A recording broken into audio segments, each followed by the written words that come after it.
Okay, hello everyone. Welcome to today's episode.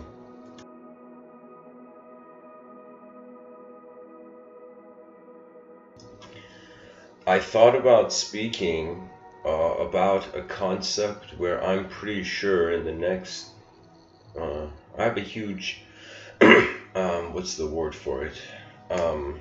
Hunch or intuition that the title of this episode is going to become one of the most important discussions the species has, and especially in the modern developing secular society or societies. The internet did something interesting. Before I can begin, I need to share this. That what the internet did was that it brought locations to us.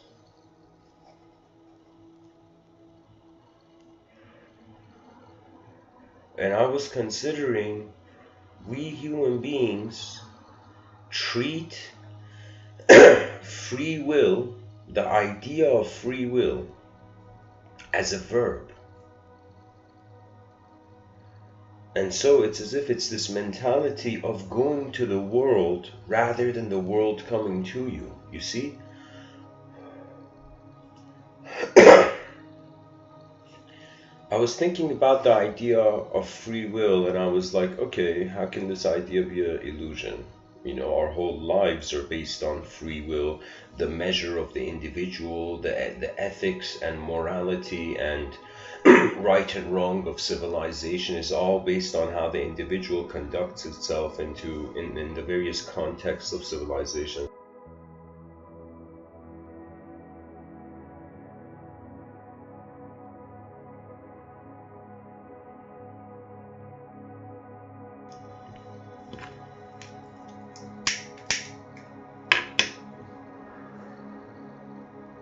The German philosopher Friedrich Nietzsche, he has this argument he makes that he says if a tree falls in a forest and there is no one there to hear it, to see the tree fall, did the tree fall?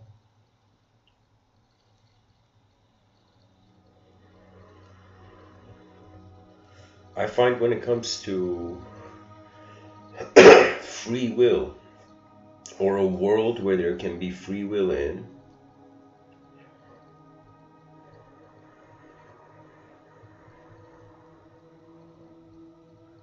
my free will is dependent. I mean, for now at least, we are in this modern society, we're saying it's 2020 now for those who may be listening to this in the future. Right now in 2020,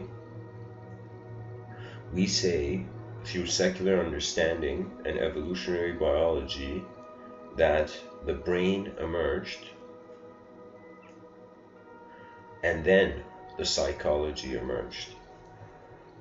And if free will has to do with the sort of verb mode of our psychology, that means our free will is dependent to our body to some degree. And anytime we look at the body, I mean, I feel the conclusion can be made whether we look at it from above the forest like a philosopher, or on the branch like a let's say microbiologist.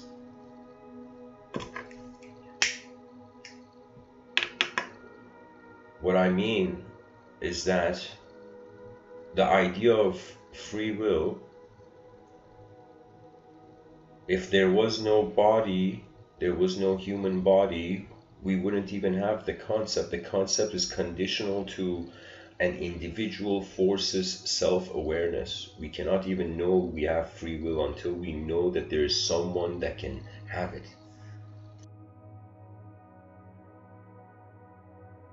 Now, when we look at evolution, the interesting thing about evolution is that we didn't have free will in the sense of individualism we have now.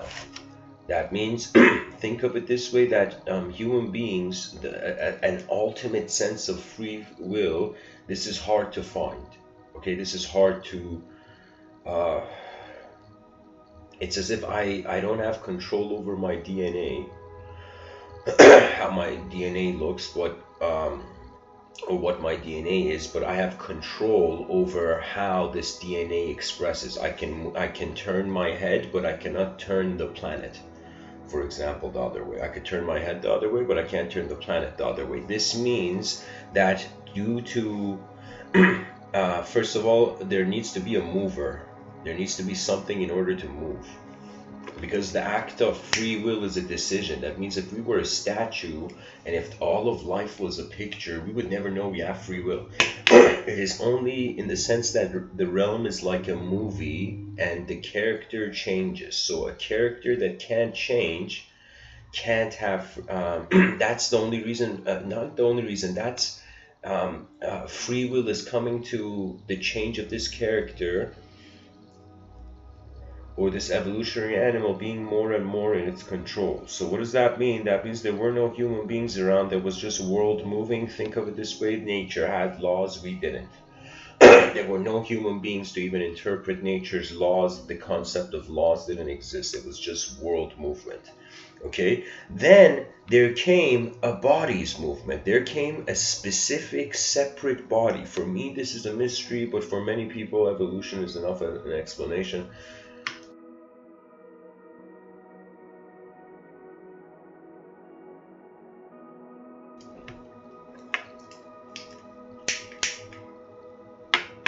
For me, the symmetry of human design is unique. Just the shapehood, just if you think of in space, even let's say we think of the Big Bang, right? And we think about a sort of pool of potential energy at the beginning of the universe. Okay, so this pool of energy in less than a second, if I remember correctly, expanded billions of kilometers, the universe. It suddenly took shape in less than a second.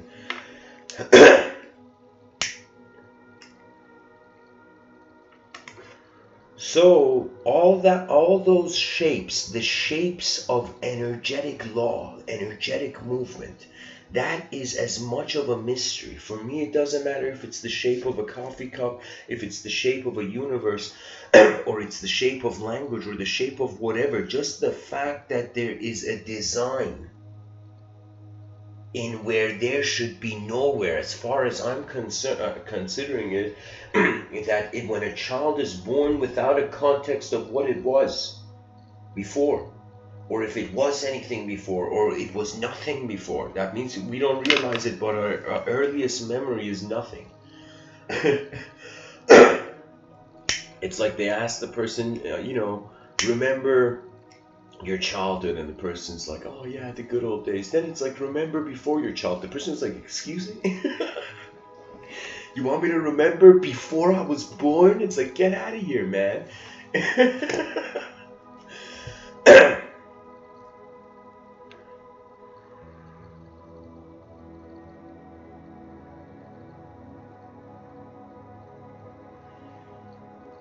This world is way more, is too mysterious for any small creature to wield. The manipulation, if we were to consider it in regards to what has interfered with natural evolution, there could be endless interference. We could say our evolutionary ancestors slipped on a banana, hurt their back, and I don't know, all of evolution took a different angle. There could be so many things that have interfered with evolution, and I would say they would be considered extraterrestrial or beyond terrestrial epigenetics. For me, for example, the sun isn't an alien, but it's not on our planet. The moon is not an alien, but it is not the planet. It's as if it's like, if we're considering ourselves terrestrial, then we have to treat celestial objects. We should have the same a mystery to them as an alien, right? And the concept of an alien is ridiculous, because if we became an advanced civilization and we went to another planet, we would be the alien. So the alien is the word you give to the guest of the planet. But anyways, not to go too abstract, my whole point is that in our evolution, we started at a point where we didn't even have a body, it was just a world. Then a body emerged. This body had no clue it was a body, it was just movement. So you can say, in the furnaces of unconscious movement, evolution began. And this really, I can't tell you, like, I am grateful to the idea of evolution. Let me tell you why. Because it explains unconscious evolution. Now, that term is, they don't usually put those two words together. But for me, unconscious evolution, the way I'm explaining it to you,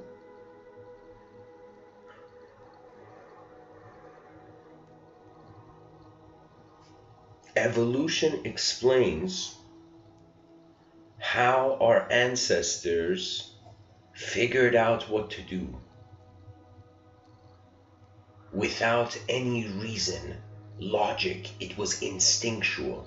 That means for a long time on this planet, dear listeners, we have been born, everyone listening to me now, you have been born in a civilization. You have been born in a civilized era in history. But you will freak out if you go and check history, and you will realize, what is it, like 250,000 years ago, some say 100,000 years ago, there was no civilization that we find now, and these have been giant accelerations. That means it's as if civilization, it was as if a child that is growing too fast, you know, and it grew really fast, you know, to a point where in the year 2050, which is going to be such a unique year, why? Because it will be the first time in history where human beings have created a technology that will update itself faster than human beings can control.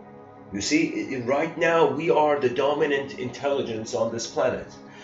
Now, if other animals, if dolphins suddenly had, I don't know, like we didn't realize dolphins were making, like, I don't know, humanoid suits underwater and preparing for an invasion.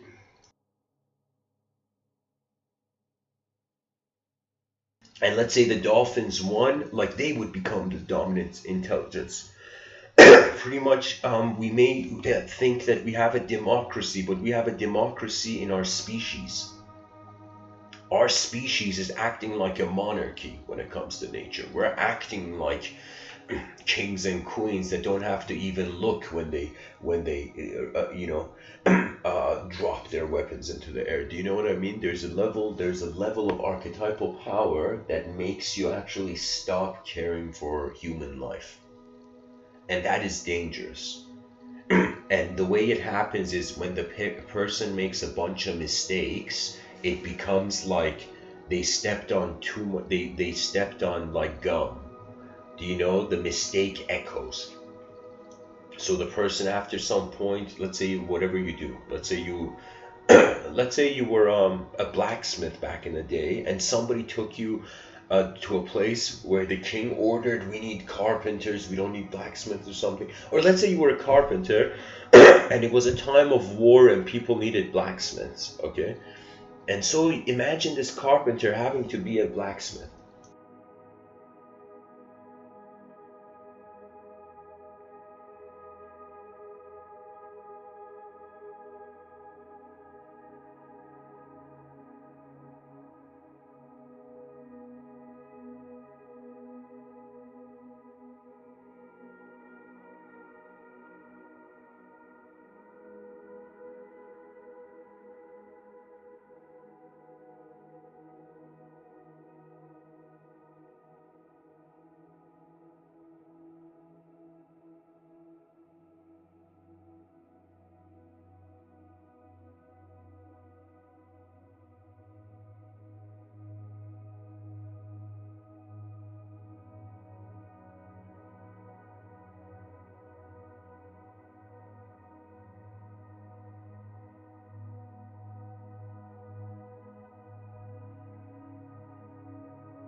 Excuse me, this was on mute and I was talking.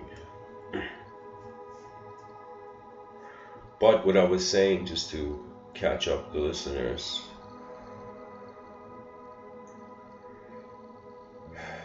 I was saying that if we perceived a carpenter becoming a blacksmith at a time of war in a kingdom, that carpenter would go into a new life, a new dimension, but they would be able to apply the ability and the free will they had in the previous dimension. So that means if you were a carpenter before, now you are a blacksmith. It doesn't take away from the fact that you have a familiarity with a hammer. For example, this idea even echoes to reincarnation from Buddhic and Vedic context.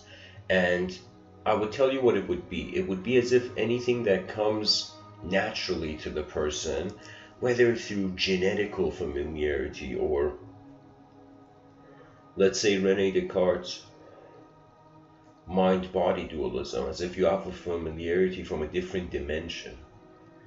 That means life, it's like your body is 2D, your mind is 3D. And let's say, let's go old school, traditionally, your soul is 4D. Now, it's as if, how does your soul, or I could have used 4D, 5D, 6D, but I'm just saying, like, how could it's as if you have a familiarity of the soul, and then when your mind and body go into a certain pattern it has been used to, that means I'll tell you personally, I don't know where, I don't know if it was just genetical oriented or cultural oriented or what it was, but when I gave these talks in 2014, I felt I already knew. I honestly felt I already knew everything, not I had to say, but what I had to be for the action to happen. This is strange because we usually think about doing things to be something. But if we imagine you trusting your being and whatever you do, not that it happens 100%, but it happens. So, anyways, back to this idea of free will. Free will based on the body. So I can see before the body existed, there was no free will. That explains free will is an illusion. That means it was something that wasn't here. Because it's been added here, it can go away, so it's an illusion. I see without the world, free will was an illusion. And I see without the mind, free will is an illusion. So technically, if we don't have these three components, okay, of the context, which is the world, and the concept,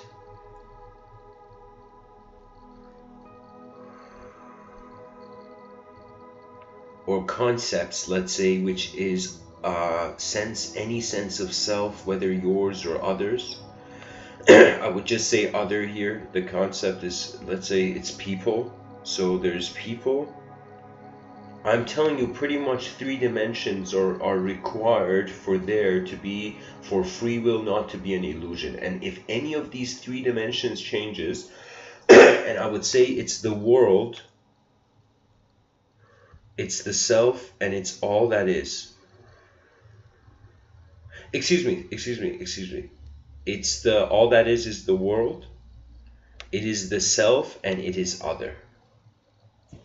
So that means in order to know that we have free will, and in order to know that we're not just in our inner realm, first of all, we need others. That means human beings should be grateful there's other human beings, because that way we can know we're not just in our mind.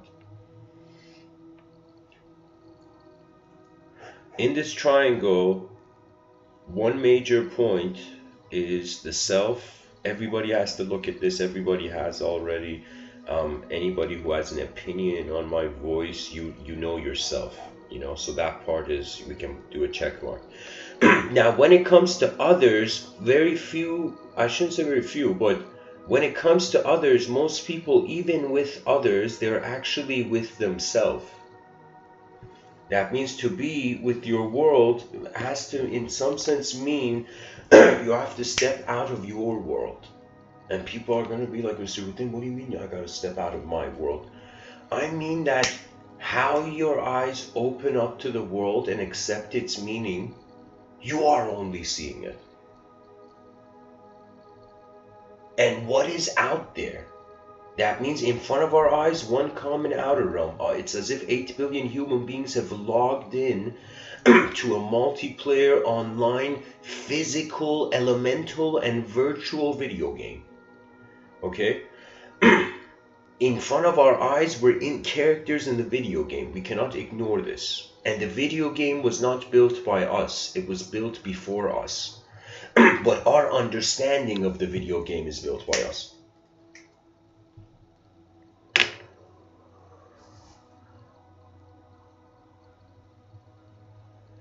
That means just because we are the small and the big and we will never be able to see the big, this doesn't mean the world is an illusion. Certain exoteric-minded people feel this.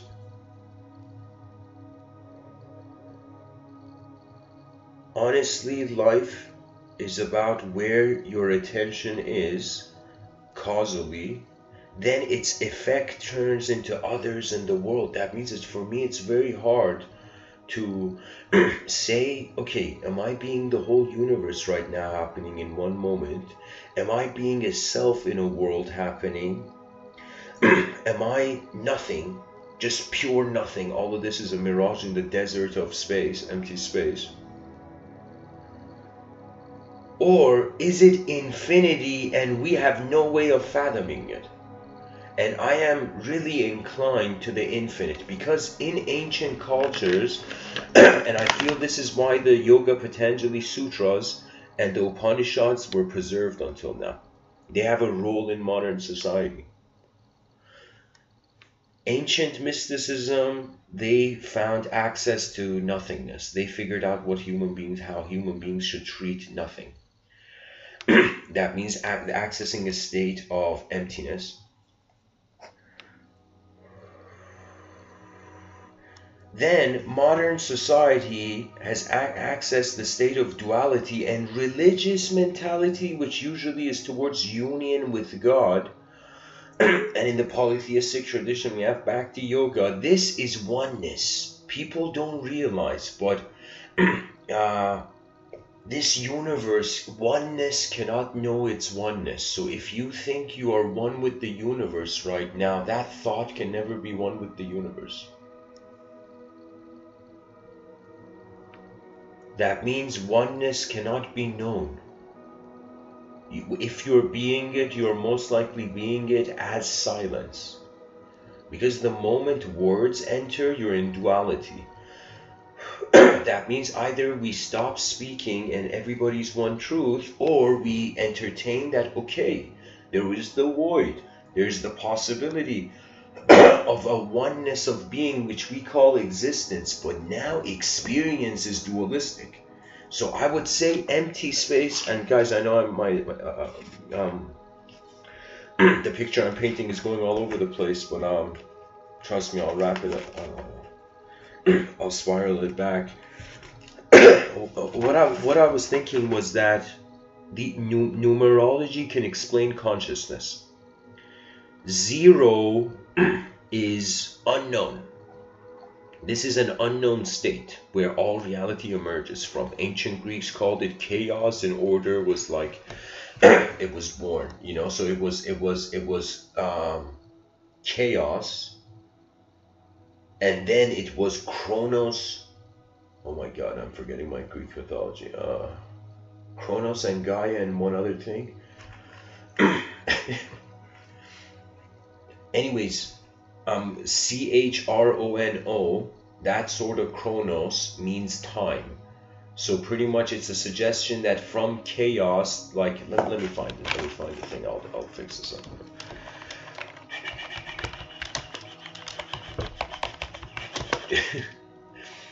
So let's find the Greek mythology god branch.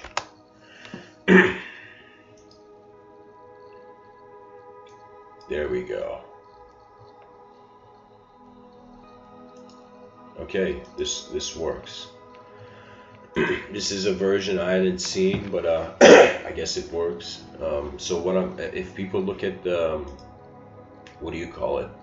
If people look at the desktop, I mean the video, I'm putting a picture which is pretty much Greek mythology in a chart. So if you look at this, I'm going to actually zoom in. You see chaos, the void, is the first.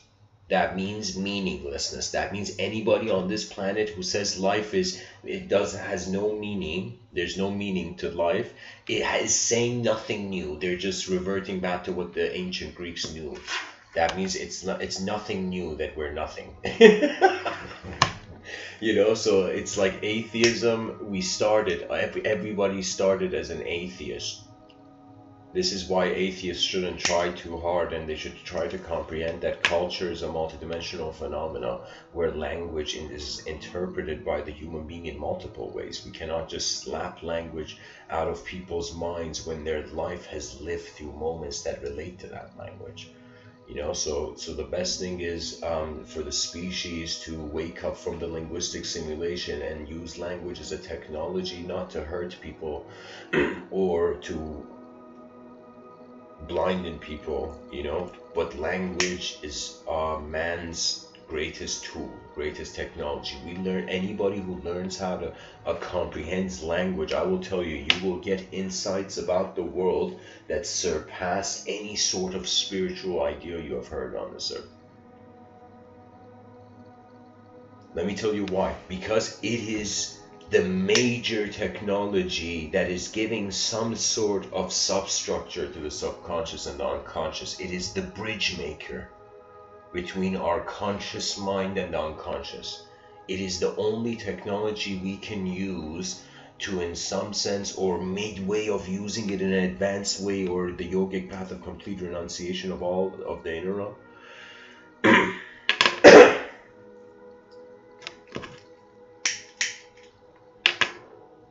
When we realize language is an Iron Man suit, the species will find a salvation, a multidimensional salvation, a multidimensional peace. So in Greek mythology, it started from chaos. Now there is Tartarus, the abyss. There is Gaia. No, this is wrong. It's not wrong. It's that there's another way. There's another adaptation. There is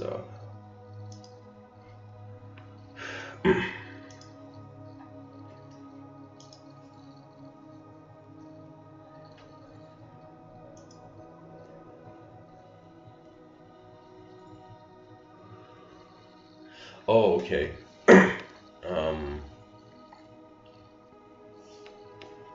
Strange. The chart, the branches of this chart are not connected.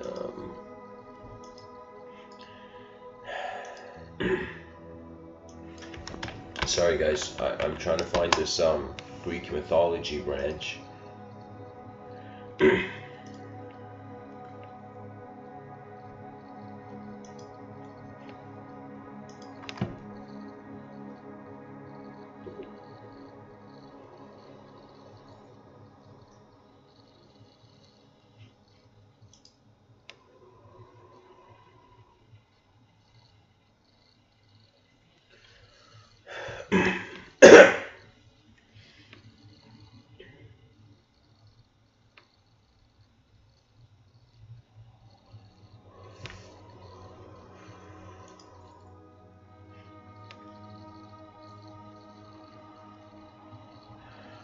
Okay, so I don't know. Was it Olympian gods? It's there we go.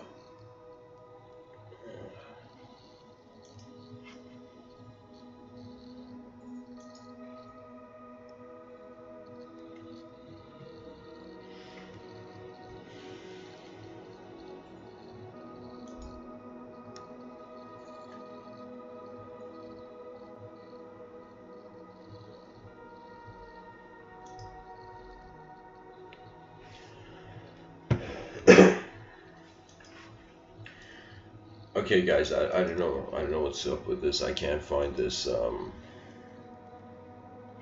I had seen a different version of the chart where it had started from chaos, but it had led to Chronos, but from a different hierarchy. Where, but I don't know. Maybe that chart was wrong. But the idea was that from chaos came time, or I can even try to fit it in with what I see here. So it's as if there was chaos first, then from chaos came as if 5 positions. The earth, the abyss, desire, darkness, the night.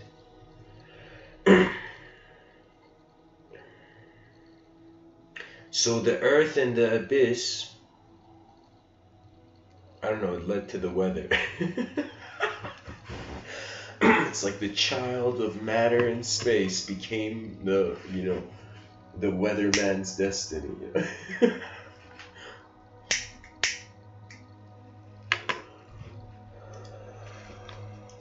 Okay, I'm spending too much time on this. Anyways.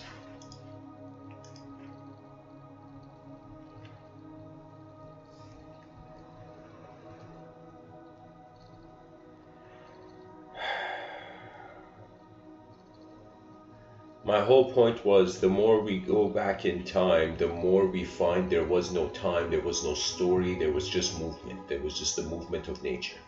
Right? So when we really go back in time, in the past, free will didn't exist because we didn't.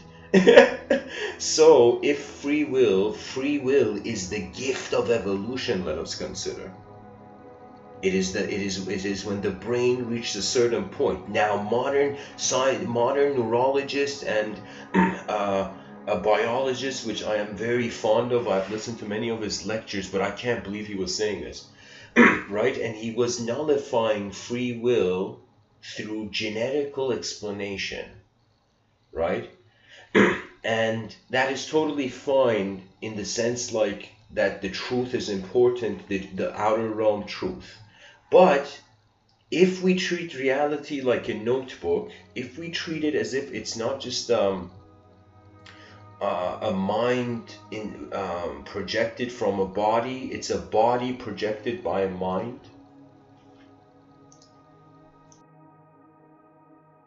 It could be that we have free will, but the free will is not in the 2D angle, right? It could be that we can only understand our pure free will, let's say if it was like 4D, right? So it's like a 4-dimensional being looking at itself in 2 dimensions. It's like, where'd my free will go?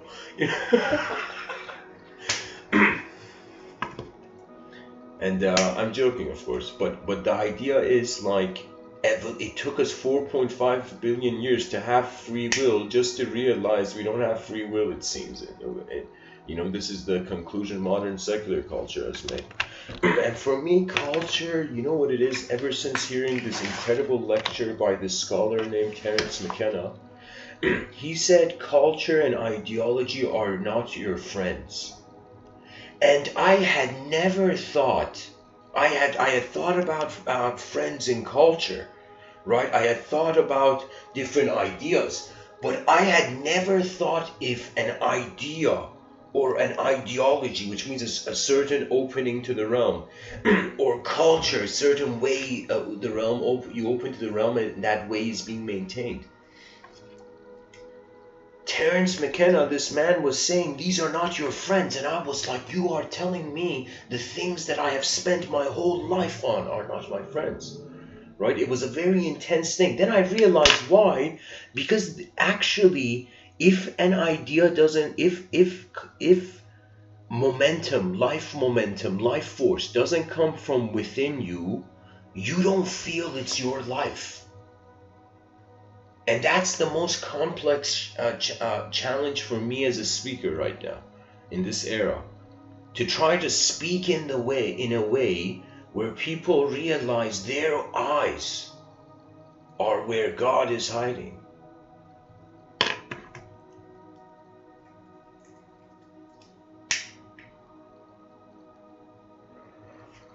It's hilarious. From the religious angle, there is no free will because God is, it's all God's will.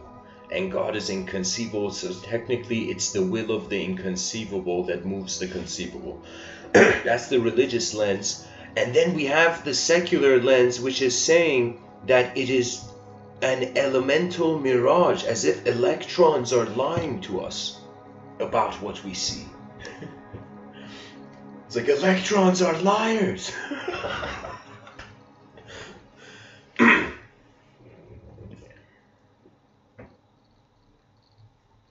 And by the way, guys,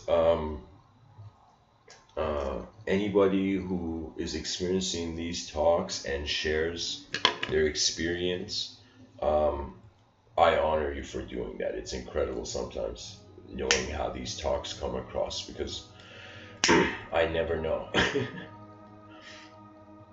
So anyways, from the secular lens, I'm like, hey, do I have free will? And they're like, no.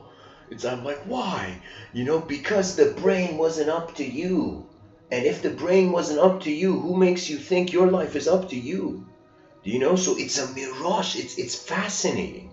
It's fascinating that it's as if the atheists haven't seen the next 100 years. That what will humanity do? Stare at rocks? The psychology is advancing. The psychology of the human being is advancing. If the user of technology is changing, that means it's not always being content with the same technology. And what's more remarkable is that right now, every human being, we treat it's strange. We're living in a physical world, but the mind that is accepting the physical world is not physical. The mind is the projection of the brain. A projection is deciding. A projection is having free will. So it's as if, are the neurons conscious? This is a strange question, but are the neurons conscious? Is the brain consciousness? Listen to my question, whoever the sentence. Is the brain consciousness?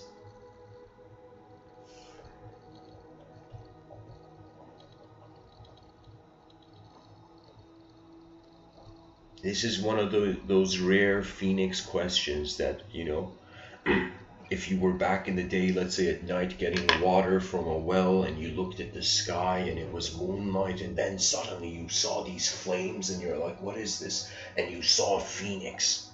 And you were the only one who got to see it at night, the phoenix passing by, because you had the courage to go get the water from the well.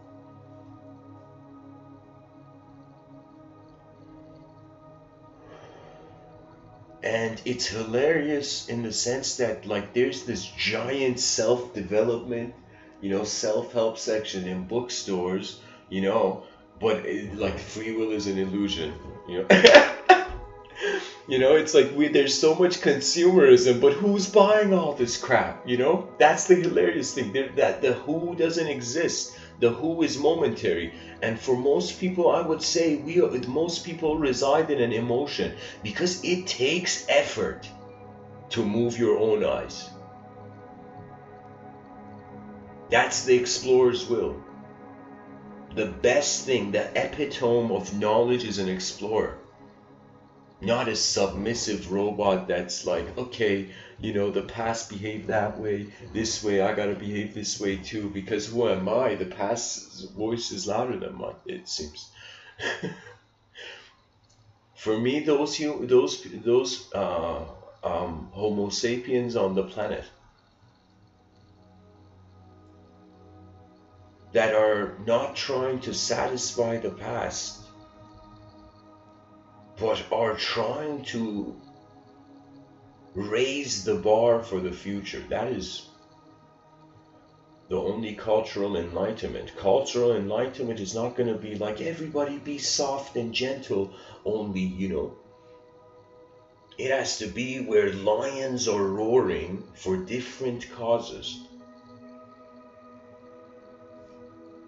I have had dreams that what has shocked me more about the dream has not been that the dream had weird content, You know, it was that I was watching it like a film. It was as if the eyes, like, think of it this way. We don't think about our heart right now. We don't think about our lungs. We don't think about our biological body. It so magnificently, automatically, involuntarily happens.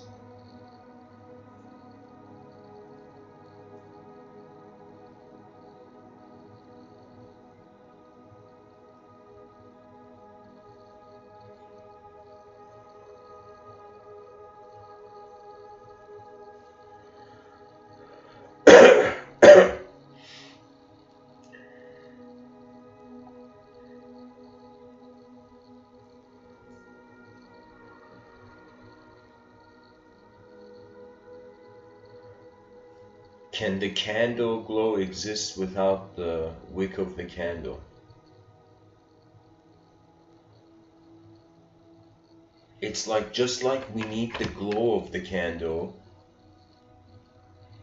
we need the flame of the candle, and we need the wick of the candle, and we need the wax, and we need the table for all of this to stand up. Right? If we really dive deep into this candle metaphor for free will, the glow is our expression, is our awareness. The flame is our mind, or free will, how free will moves. That means how the candle flame moves, right? And to dictate free will, if we really want to care for this as a scientist, we have to consider, what if we had free will for 1 second? Can we still say we have no free will? The wick of the candle is the brain, the wax is the whole biological body, the table is the world, or the room is the world, which this candle is in this dark room. If we wonder about how do we know we are an object, we have to consider we are a subject. I mean, how else can we explain it through language? It's like, how am I being an object right now? Oh yeah, I'm a subject, no, being this object, right? That means we are subjective owners of an object that can't be owned. It's like, how can the periodic table be owned? We own it as we move as it, you know? So this mystery of free will is intense. Because if free will goes away, do you know what's going to happen in society? This is why I had to evoke multidimensionality in this realm. Not because it is the divine, because it is the only strategy left for this civilization. People don't realize it. Resources are increasing. Technology, more dangerous technologies are being added to the system. If human beings each are in their own world view, do you know how of a vicious world this would be? We have to be able to sacrifice our ancient obsessions for modern explorations. That means if somebody came to me and they said, hey, here's an ancient scroll from, I don't know, somewhere ancient from the world, and here's an essay a human being that was like the let's say the youngest human being has wrote, okay? Or let's say this is the most advanced essay a human being in this time has wrote, right? For me, I would say the whole point is that which is closer to novelty is the truth, the new. That means if you're conscious, if your attention throughout your life was like a radar scan, it was like a radar scanner, you know?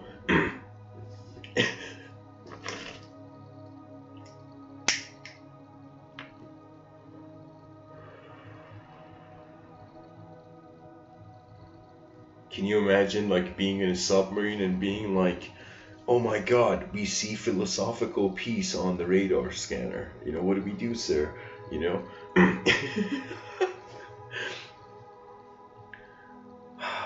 If free will is dismissed, individualism is dismissed, because we are individuals as far as we can make individual choices. In a society, and especially civilization, which think of the word civilization meaning the sum total of all humanized activity in the realm. That means if we had robots acting like human beings, they would technically be a part of civilization, human civilization. They just won't be human. They would be humanized though. That means, let's say in the future there's an alien that comes on Earth, and this alien changes itself to human, and human beings are talking to this alien and being like, oh my God, this person is remarkable. And then they're like, oh my God, this person is an alien. And imagine this is in the year 2500, where it's allowed. This alien just wanted to be human to fit in. And we'd be like, yo, alien, you don't have to be human to fit in. Be yourself and you will be part of humanity, you know?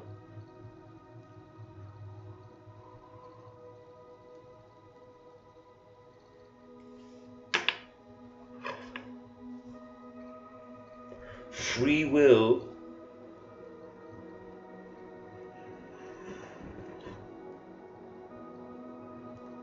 may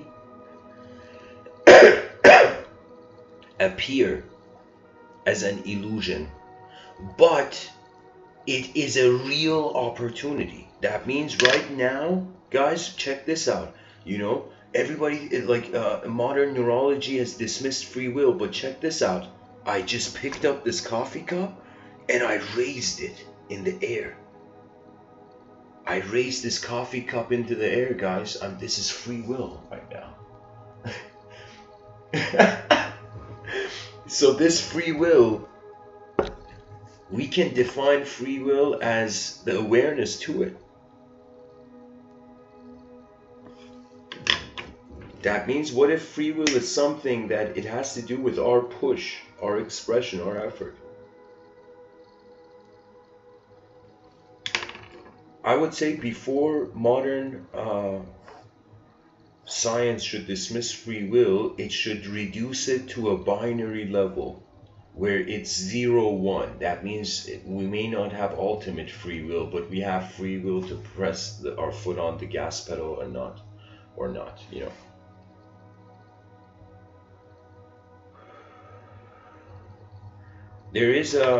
There needs to be a backup system for this. The backup system, I'm going to re-emphasize this, to a society, if free will, if like this would be as intense as, guys, this finding is as intense as like the leaders of nations coming on the TV and being like, hey folks, we thought you weren't ready, but we feel you're ready now, you know. It's like there's aliens on the planet, imagine. But now imagine this announcement is of an evolutionary biologist is coming and saying, dear ladies and gentlemen of the world, all your dreams, all your ambitions, all your efforts, all that you have done has been an illusion. The day the world declared itself an illusion, imagine. It's heavy. It's heavy because we exist. That means it's like, it's kind of offensive too, you know. It's like there's a being existing alive, and you know, it's like you're in a simulation and the person's like, how dare you, how dare you. For me, that's scarier than aliens, the absence of free will, because then the question comes, what is moving here? I feel the brain is an antenna. This is I feel one of those diamond arguments, because it technically explains the physical limitation, but it also explains its higher access. And we can't ignore how consciousness is watching itself. I'm not using this metaphor of the candle lightly, guys. This metaphor of the candle is literally your awareness. Your awareness is the glow of the candle. So it's as if something sparked the antenna, and I at least in my school of thought, I call it the subjective evolution. But it's very complex to relate these, because this is really why psychologists don't get enough sleep. And the reason I would say is because the mind is a film, let's say moving 70 kilometers per 70 miles per hour, and the body is moving at 20 miles per hour. Okay, imagine your body was a film that was moving at that amount of speed. Or let's say your body is 12 frames. I'm trying to say it's two different films at two different speeds, and we are illusion of the individual self is happening between these. Shri Nisargadatta Maharaj, this yogi in India, he found the parallels to this. He said, when I see that I am nothing, that is wisdom. When I see that I am love, that when I see that I am nothing, that is wisdom. When I see that I am everything, that is love. And in between, my life moves. In between, my life moves. Exactly. We are the movement of attention from space to matter, to space to matter, space to matter. It's as if eternity is playing, basketball or ping pong, with the void and matter. It's like we're paddling matter with the void,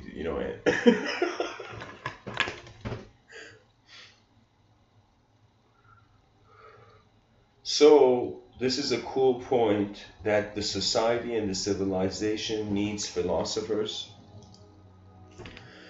and people should not fear the idea of the philosopher, and they should fear no voice of analytical philosophy. Let me tell you why.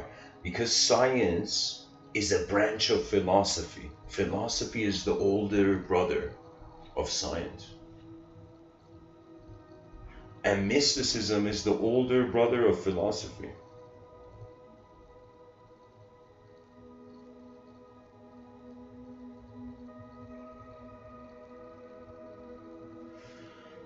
The mystics knew there was no free will, to a point that in the Upanishads they said the seer of the seen is unseen.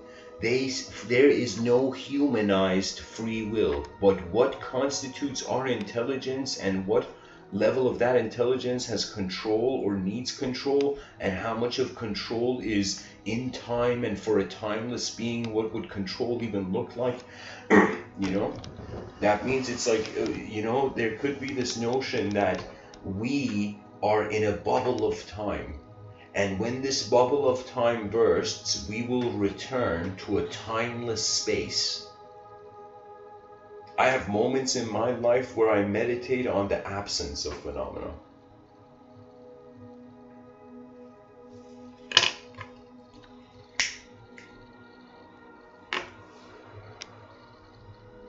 And I don't know, I feel our inner realms are where imagination, memory, or visualization lives.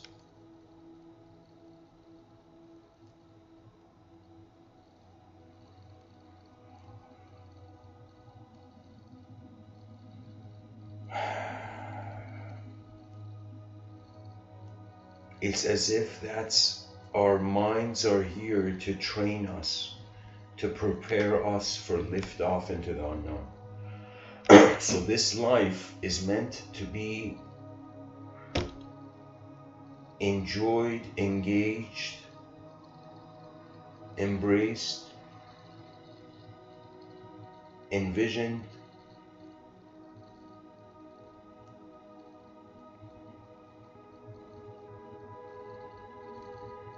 and emancipated self-effulgently from itself, as if there's a glow coming from you. You know, it's as if a person looks in the mirror, they see their body. A person communicates, let's say, and they see their mind. They get a reflection of their mind.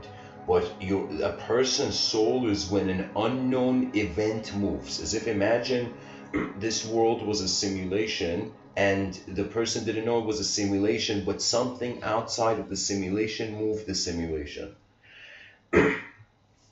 That means just because we can't see strings doesn't mean we're not puppets of higher universal possibility. And when I say puppets, not in the sense of being controlled, because if the moment man wants to see himself controlled, you can see endless things controlling the person. You know, the person's like, you can be controlled by your past, by your fear of the future, by your pleasures in the past. This is why I'm saying it's healthy in this life to let inner events go sometimes.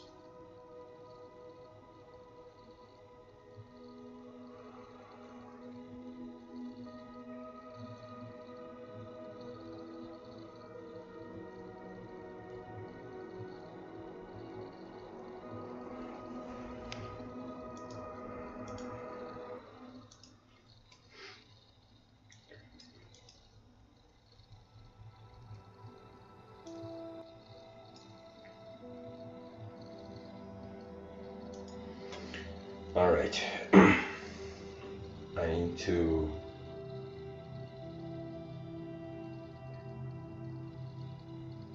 try to take in this Shaolin vibe of this song.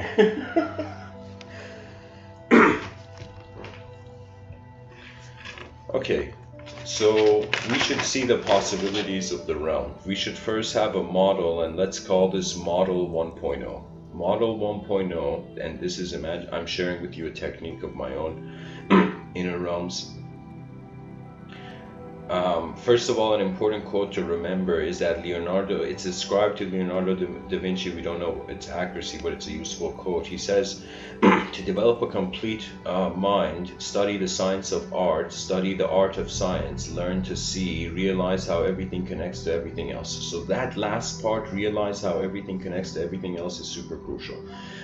Now we come with the first model on humanity. So model 1.0, and let's say every human being that is born, their first impression of the world, what it is, it's a model, it's a structure, and they're functioning through it. Okay, and so in model 1.0, let us say that we find an unknown subject, okay, an unknown dynamic subject, okay,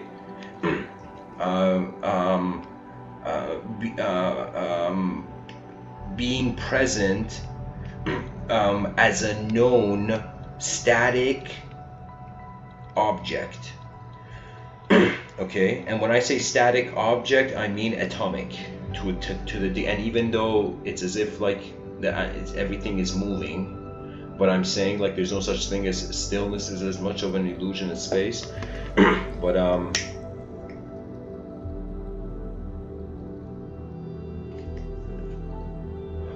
I'm saying that it's as if we are a known self we are a sense of self in a world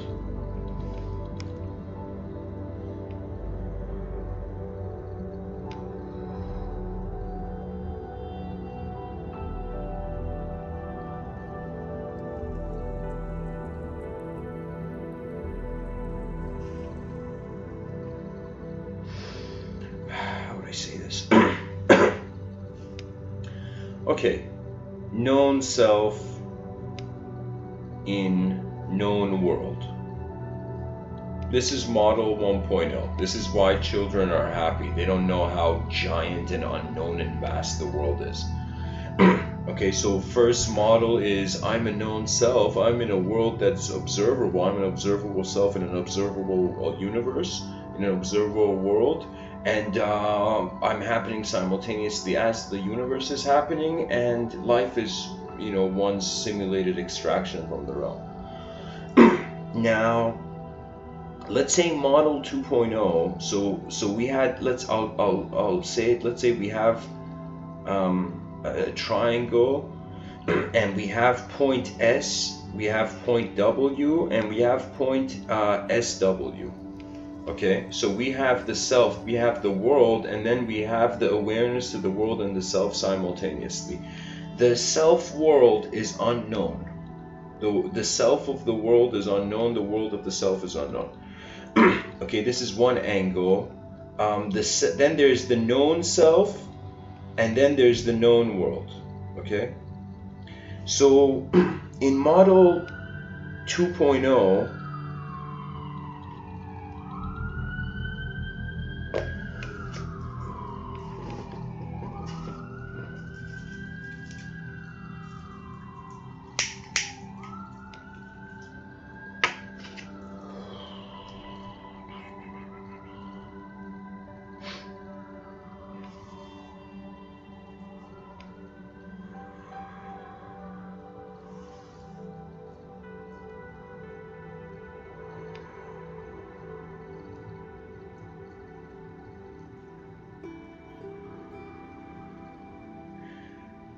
I need to restate this again. First attempt at looking at the world. We are an object, an objective self,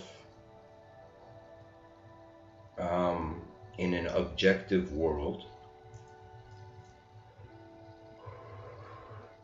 Then we go to the second model. We are an objective self in a subjective world.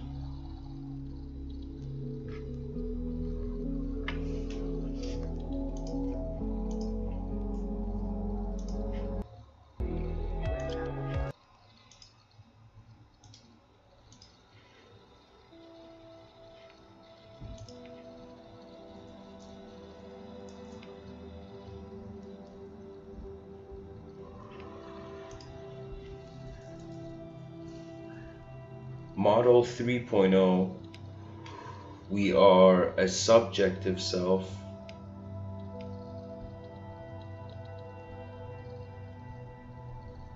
in an objective world. Excuse me.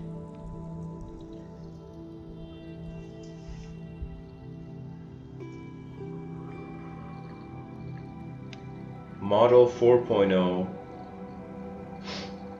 we are a subjective self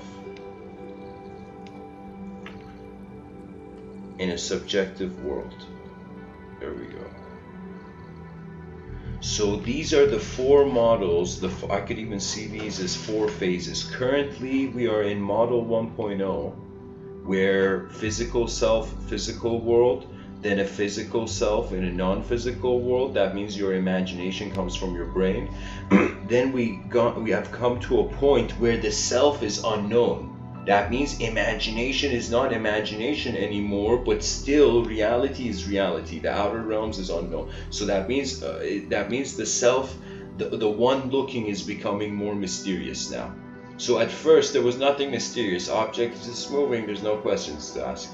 This is why students don't have many questions, I think, in universities. But then we go to, and it could be the parties too, but also like the objective self into the subjective world. This is then the mysteries of the brain. So first there was no mystery again. Okay, I'm just going to recap. Through model 1.0, physical self, physical world, nothing mysterious about it. Model 2.0, physical self, wait a minute, what is imagination? How are people behaving as if there's another room their psychology is in, regardless of whatever room it is they're in. That means, what's that phenomenon when, let's say, a person is talking to someone else and their attention is somewhere, but they're nodding. You know, they're nodding, they're like, yeah, I know what you mean, but you know that they're in their inner realms, they're somewhere else, you know. Or why do teachers shout at kids daydreaming, you know?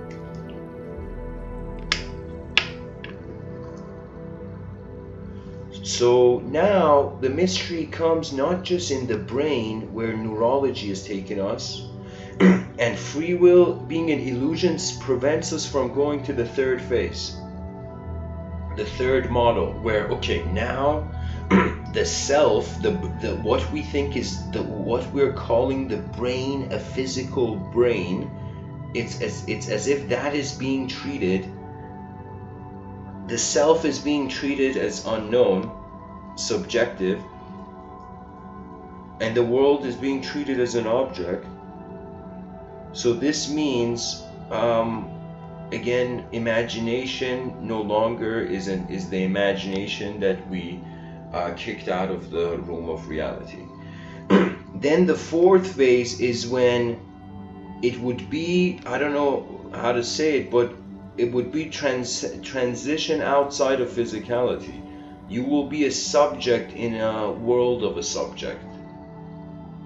So what it means is that beyond subjects, let's say we had a 5.0 model and we were wondering about that. What is beyond the subjective self and the subjective world? The one thing that is clear is that it's like infinite oneness, or one infinity, one giant infinity. I don't know how to say it. An infinite oneness, or the giant infinity. So 5.0 model would be the free will of a giant infinite system, but a system that doesn't treat itself as a system because it knows it is defining itself.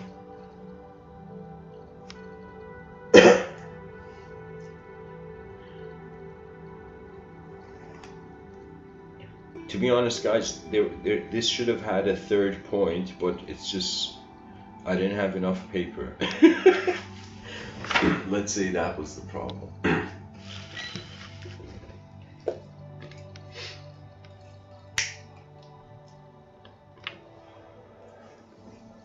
Being a human being is like, pretty much, as long as we're creatures of language, is like, why am I being a character in a story? You know? And this is a hard question to answer because it's a journey. The answer is a journey of a lifetime, as if no person can, from the middle of their life, know how the end of the roller coaster was. That means I can't tell you, like, when I was young, I just wanted to be a footballer. You know, I just wanted to kick a soccer ball. Life was simple. Now it's turned into ideas. And I'm wondering about different goals, you know?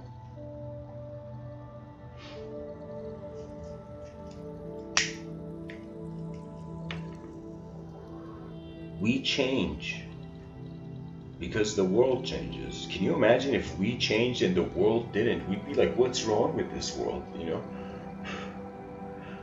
And if the world changed and we didn't, we'd be like, what's wrong with ourselves, you know? And people forget. I feel human beings are so busy trying to fit into culture, they forget that they have to create it. That means when Terence McKenna said culture and ideology are not your friends, he meant the culture and ideology from the past, not the culture and ideology that shamanically is evoked.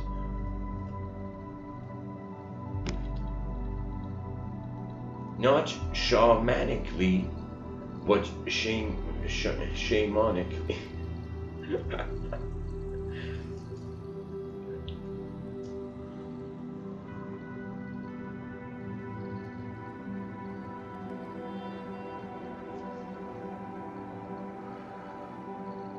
And think of our brains like in the future. Imagine in the future dating is going to be like the person's just going to take a USB out of their brain and just plug it into the other person's brain, and the other person's going to plug their USB in their brain, and they're going to just sit there staring at each other, just absorbing like giant memory downloads of who the other person is. You know? And imagine one of those memories has like file error. Can you imagine for the first time the sentence, one of your memories are missing? Who will be heard on this one?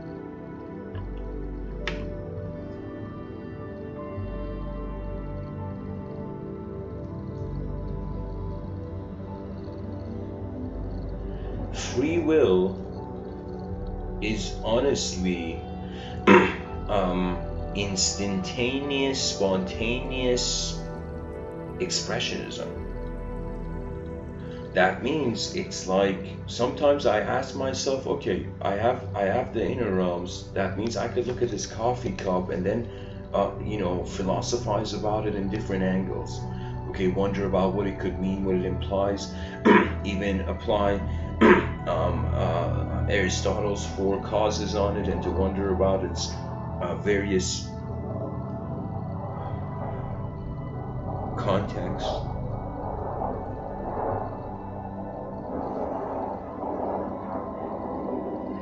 It's as if the brain is seeing something, then being something in accordance to what it has seen.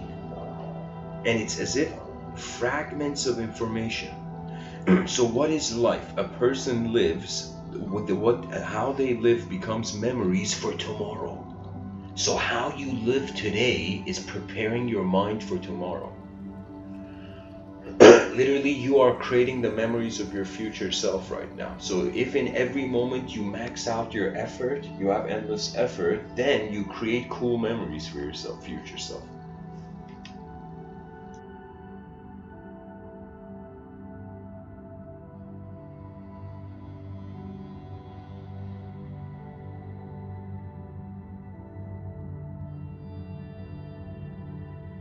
Many people know the idea of karma, and many people know that the idea of karma was shared as a metaphor, as a wheel, but many people don't know that the Buddha's response to getting out of karma was instantaneous.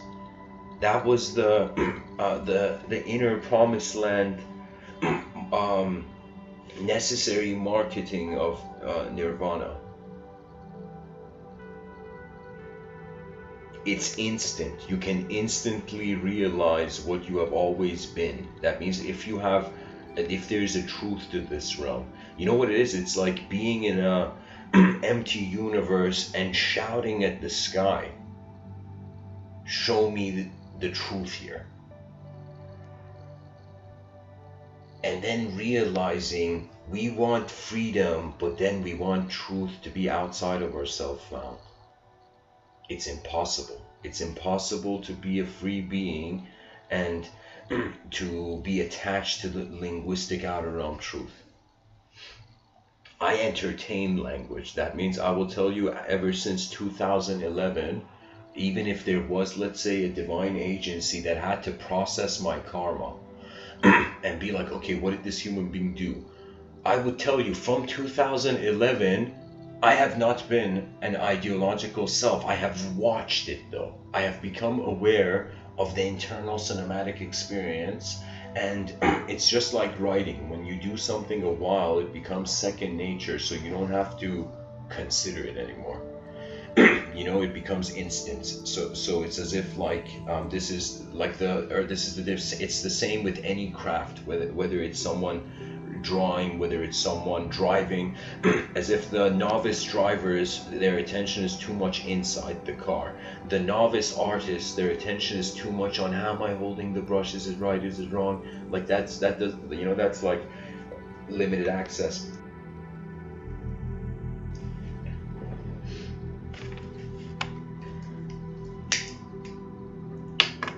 And it could be that we are paying way too much, truth seekers are paying way too much attention to the inside, to the they're paying too much attention to how they are holding themselves in this life. They're judging themselves based on how they're holding themselves in this life, rather than just having that be second nature. That means it's like, ever since I heard the idea of reincarnation, you know what my earlier idea was? It means I know endless ways this world has happened, whether I am conscious of it or not. And Carl Jung, even when he says the unconscious, what does that mean? That means as we learn, our consciousness becomes more and more of the unconscious. So the ultimate expansion of the conscious mind is to equate itself as the unconscious, and in order to do that, it means it doesn't exist individually, and it goes into an absolutist paradigm of either being everything or nothing. That is the only way, I would say, the last conceptual edge that man's mind can hold on to. And then beyond that, the unknown moves as the unknown. So imagine the novice looking for knowledge, the wise man looking for the unknown. And children, they don't know what knowledge is, so they live through the rhythms of the unknown. That means this was something that when I was younger, society gave me the impression as if my own genetics behavior was wrong. But the more in this life that I went forth and I looked back at my memories, I realized the less conditioned I was, the more natural decency there was in my nature. So beyond language,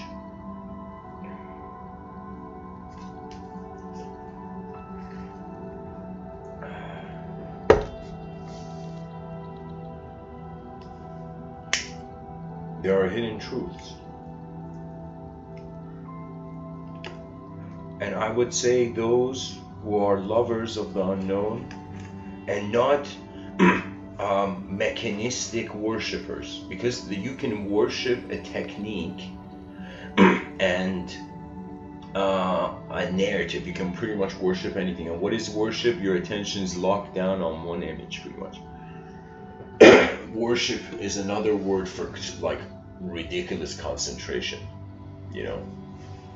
That means a religious person praying every day, okay, it's like that's some advanced level of concentration. It doesn't matter if the ideology is sophisticated or not, it's outdated or not, it's just the behavior of the human being.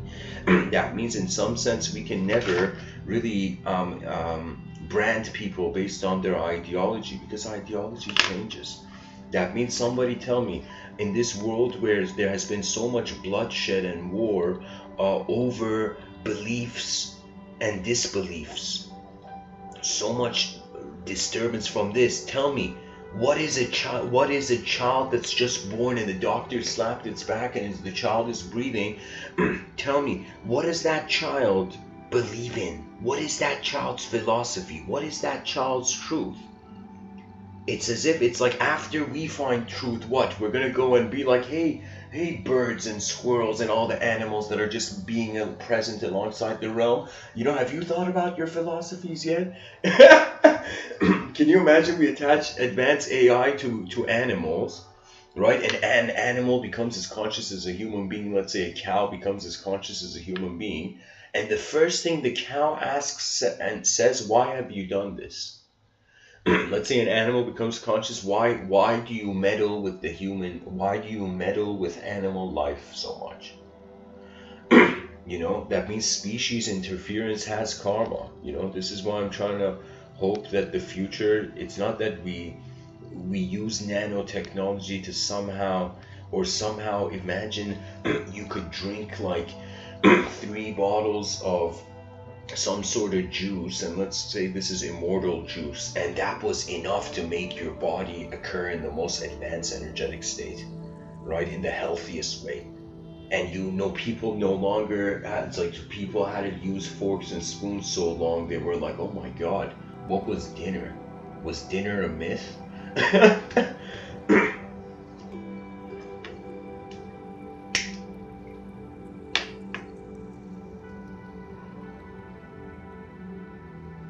ultimately, this is why I'm saying free will should not be nullified due to biological explanation of its voidhood.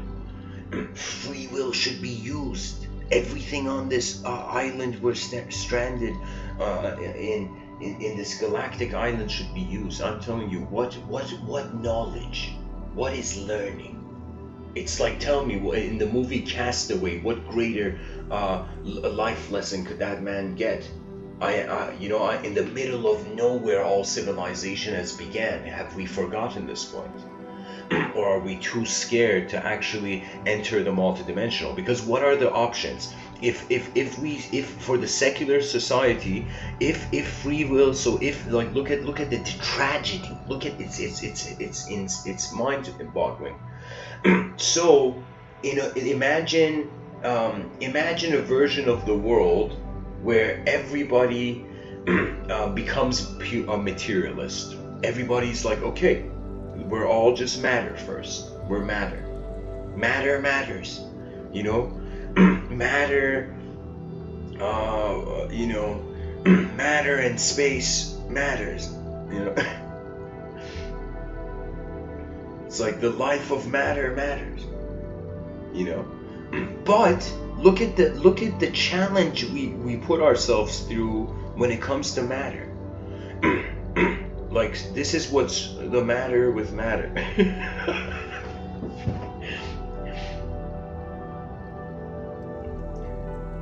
Okay, I gotta change this song. Oh my god. This song like started from a forest, and like ended up in like the Andromeda galaxy. Okay. Okay, guys. So matter. This is the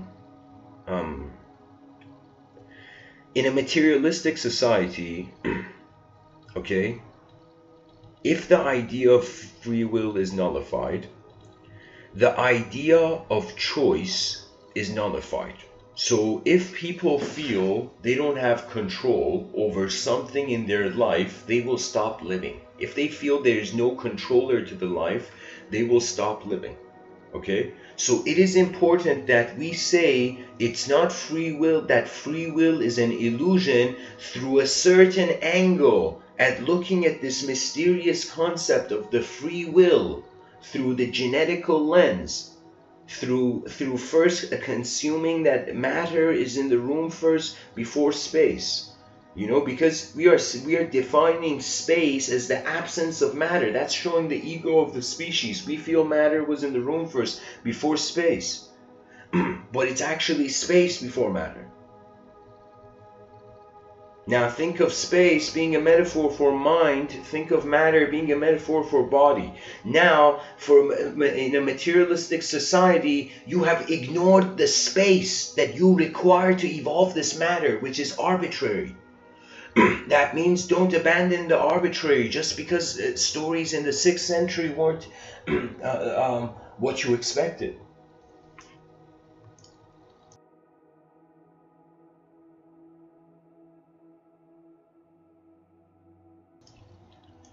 So, in a materialistic society, free will is like, first of all, there's no free will because we're just a periodic table in a unique combination. It's like the periodic table is doing something weird. The periodic table has read Shakespeare and is animating itself as a, as a podcaster. So from the materialistic angle, we have put a box on our head that will never change. So technically life is a mirage in a desert. And that literally means might as well be a robot. Literally, this is the danger of materialism. You become a robot in the future. That's your best way out. That's been cyberspace becomes your metaphysics.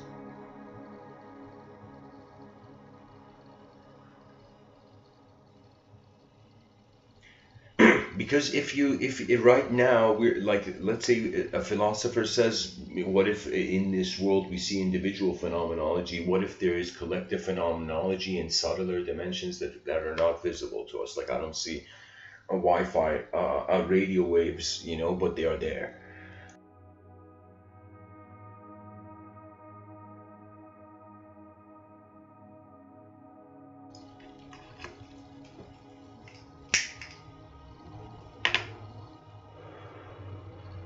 So, an idea of a collective being, the atheist is like, do I smell woo-woo? But in the future, if we have cyberspace and all our minds were connected into one moment, right? Woo-woo has become reality. And I don't know who uses that word. I think there's people in China offended. Atheists are offending,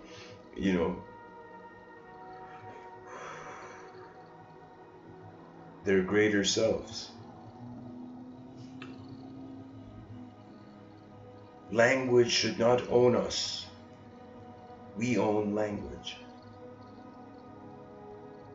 Free will is as real as energy is active. I don't know. Like for me, when I think of death, it's as if like in science, if you like in there's a law of thermodynamics that says energy cannot be created or destroyed. It can just change from form to form, from one form to another, and we have the examples of potential energy becoming kinetic energy. Okay? Now, when I think about my life, I'm like, wait a minute. So is my life the potential energy or the kinetic energy? Right?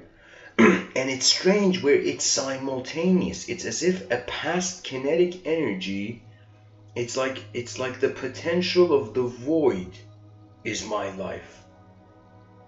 My real life. So if energy was consciousness, let's say energy, a conscious energy is awareness. So it's like awareness plus energy equals consciousness.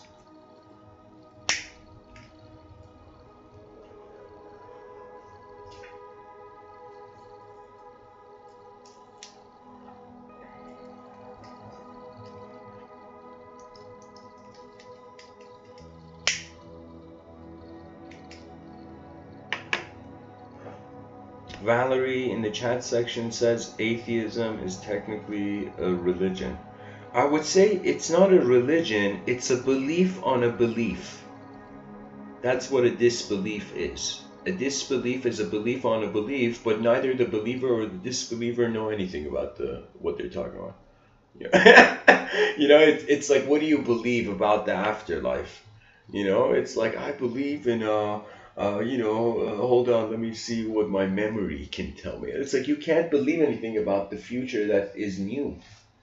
That means it's like one's hope for their eyes can be that their freedom becomes not the god of time, but the god of novelty. Because the letter A on theism is nullifying it. So technically it's like we have antimatter, we have matter, we have antimatter, we have theism, we have atheism. That means atheism is important in culture. Like, how cool is the idea of antimatter? Like that's necessary, right? So atheism had to have a cultural display, right? This is why it was so important for a spotlight on what didn't work in the past. I mean, that's always necessary. Either way, we're just creatures trying to get by. If we can have an efficient, integrative, collective strategy, we win. If we can't, we waste our time. That means that's the most horrifying thing about violence is how much of a giant waste of time and opportunity cost. Like, all that energy could have been used to build something. All that energy could have literally been used to write a book in a week in your inner realms. right? But people don't know that they can literally transmute outer realm energy into inner realm if they can impose a structure, and if they can treat life as the journey it is, not as a game of scales, you know, where every person is holding like an old school scale and every person is judging every person from their own eyes, not realizing the world is bigger than everything that we know as human beings. So my response, my solution to materialism is not just because of that, it's because I also wanted to think of me in the Mr. Within cyberspace avatar archetype as being like a horseman, just this solo horseman, and it's as if I am trying to find allies, and it's as if I have felt mysticism. There was something my heart saw from that. There was an ally I found from there. There was different dimensions in my life where I can tell you I have just lived through different moments.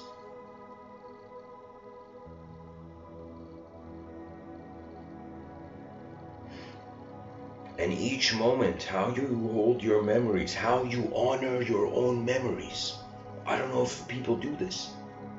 Most people judge themselves because it's easy. I mean, of course, judging who even a toddler can slam a hammer, you know.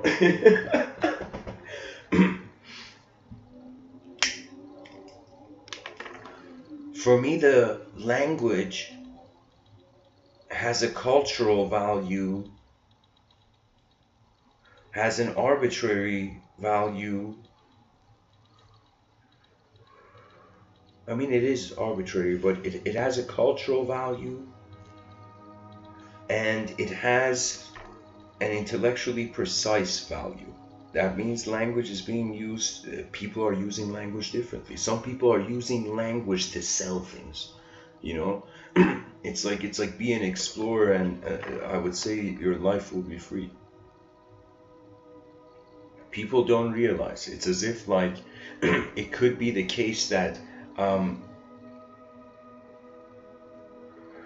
the person was like, I want to find my spirit guides, and the spirit guides were like, no, you don't need to find us right now, you know. The spirit guide was like, you don't need guidance, just live as a human being and go on. Learn to accept your universal karma. Whoever's listening, can you do this? Can you accept how the universe has a karma? Imagine the universe was your friend, was your mind's greatest ally.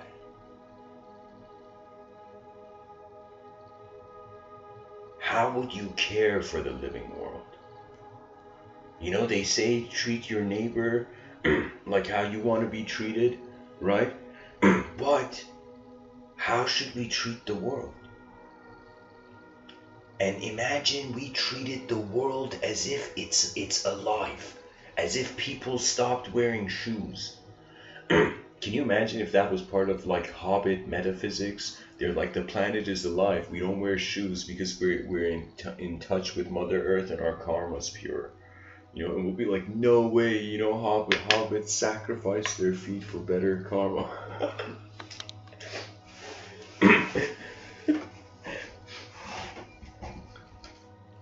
I mean, really, it's like a hobbit wearing a suit. I mean, it's like you're missing the most of... You know, a hobbit wearing a suit doesn't show that hobbits care for clothing, you know. Like Gandalf taught Frodo so many things, but he didn't teach him to wear shoes, you know.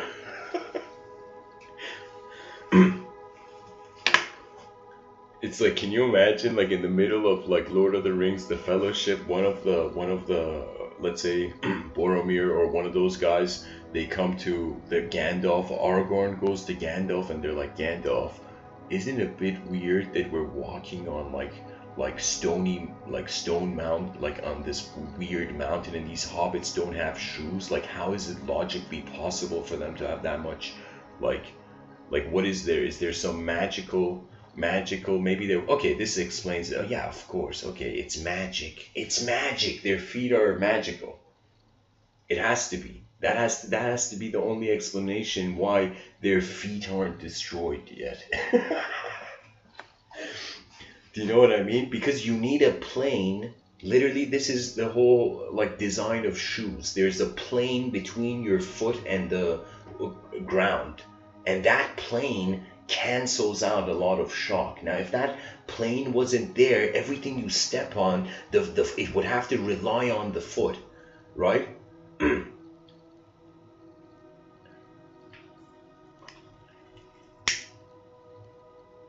Or maybe they hadn't evolved to experience senses. Okay, this is going too far, guys. You know?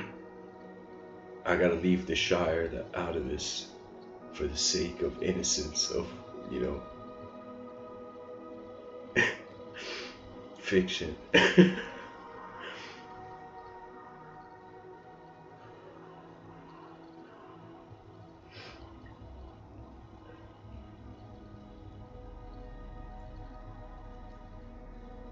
If there's no free will, there's nothing to do, self-extinction.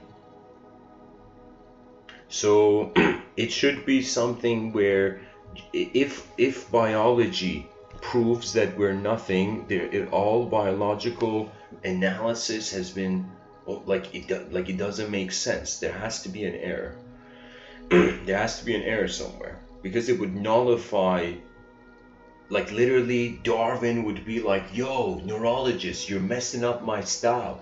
You know, Darwin would if Darwin was alive right now, he'd probably get a baseball bat and go destroy, like, you know, go destroy, like, you know, neurology equipment. You know what I mean?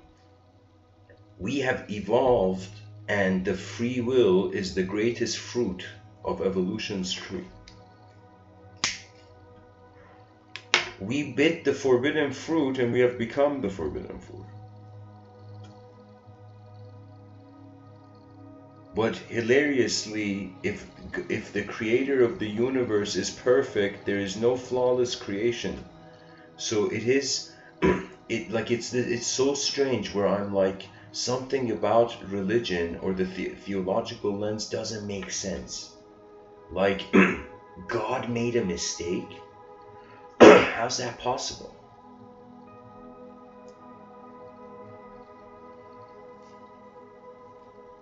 So it doesn't make sense.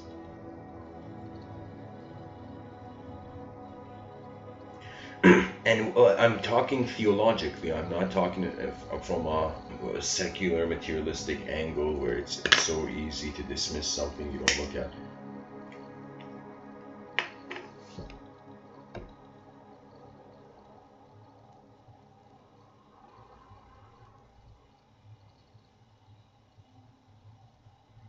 God is man's way of communicating with the universe. It is one of the earliest techniques, earliest paths. And way before that, really, those people who study religion,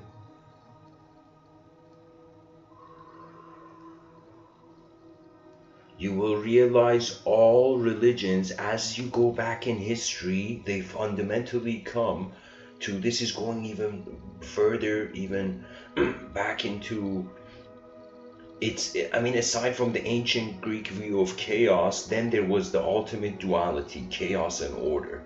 And I am telling you, all of ideological systems in this realm are based on chaos and order. You study the chaos and order of any system, and you will know how to pilot through it. That means the pilot in the sky sees like this, you know, cloudy region, the storm cloud, you know, and the pilot's like, okay, I'm gonna move around this, you know. the pilot makes a conclusion of the intensity of the chaos of the moment and sees the order, and based on your taste in this life, you can go towards chaos and order. That means you look at life chaotic first, then ordered, or you look at it ordered, then chaos. When you're young, you see it ordered first, then chaotic. When in life, some people hilariously say when you become jaded, you know, that's when you see chaos in the room first, then order. So life becomes way more, it's easier to see the house of cards break than to see it actually be there.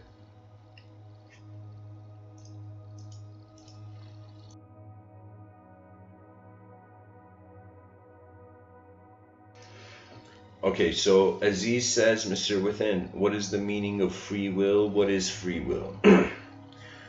So first thing I would say is you gotta ask this from someone named Will who has achieved freedom. But if I had to answer, I would tell you free will is choice.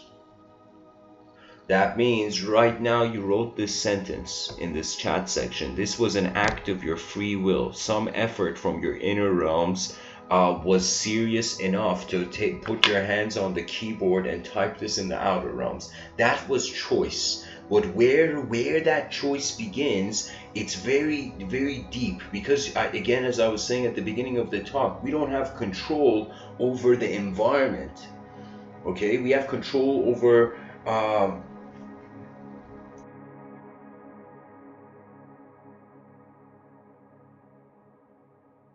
excuse me, we were controlled by the environment. In that sense, we don't have control of the environment.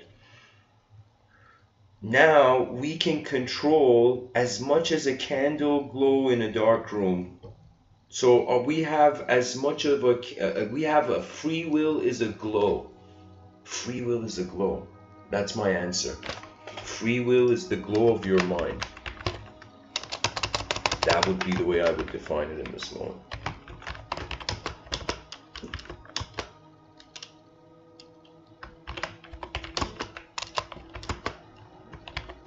What a nice sentence. Free will is the glow of your mind.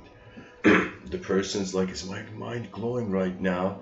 So why do I have to turn on the light then?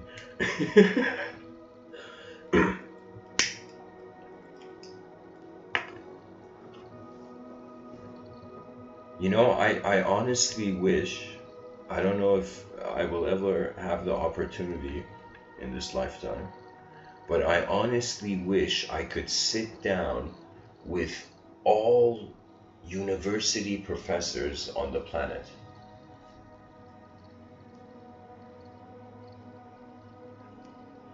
And to start like a poker game where it keeps becoming less people, less people, less people, the greatest strategies for models of the educational system. That means, as if imagine somebody wanting to be like, okay, we don't want to just update the educational system a little bit. We want to see first how many models of the educational system can there be. And so imagine we start archiving various ways of educational reform. Then all these models, we give it to an AI and we're like, AI, you know, or abracadabra. It's like it should be AK, not AI.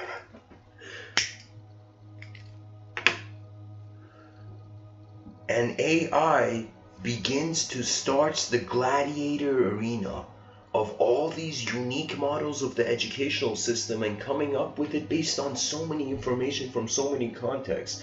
Like, we don't realize in the future AI will have more of an intimate relationship with us, and what it means is the best thing AI can become is, believe it or not, a spirit guide. I don't think anyone's ever heard this statement. AI will be a spirit guide in the future. It will be that which assists us in how our consciousness emerges and moves in the realm. And by the way, Aziz, the whole episode is on trying to see really what free will is. But in the modern, I gotta tell you this, if to keep it grounded, free will is what your brain is doing. And so because the brain requires so many, is conditional, that means if you don't, like literally your free will, if you don't drink water, if you don't eat food, if you don't have shelter, if your body isn't at the right temperature, right, you don't have free will. You see what I'm saying? So free will is conditional. Because it's conditional, that explains its illusory nature. But we shouldn't treat free will as an illusory nature. We should say what we are considering to be a free will is the tip of an iceberg we can't see yet. The whole iceberg.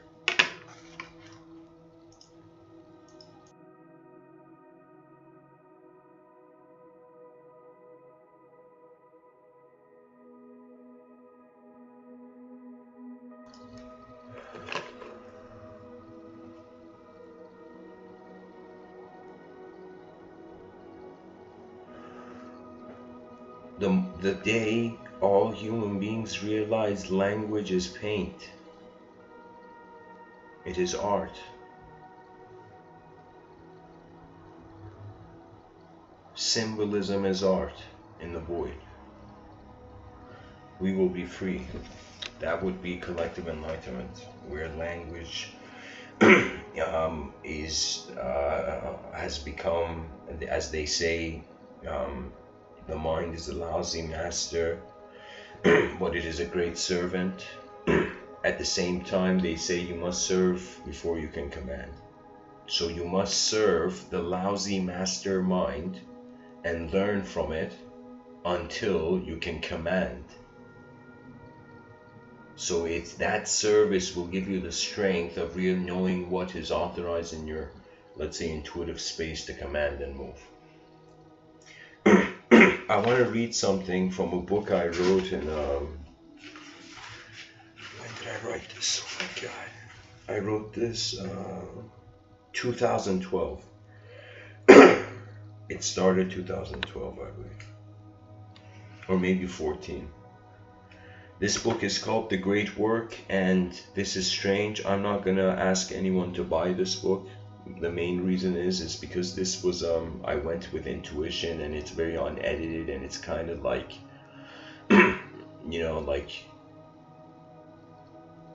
it's like, for me, it's a mystery of the book is just, think as if it's a book I wrote for myself that I've shared in public. It's not for, literally for others. I mean, it's just, anyways, I'm going to read a part of it. There's a poem at the beginning.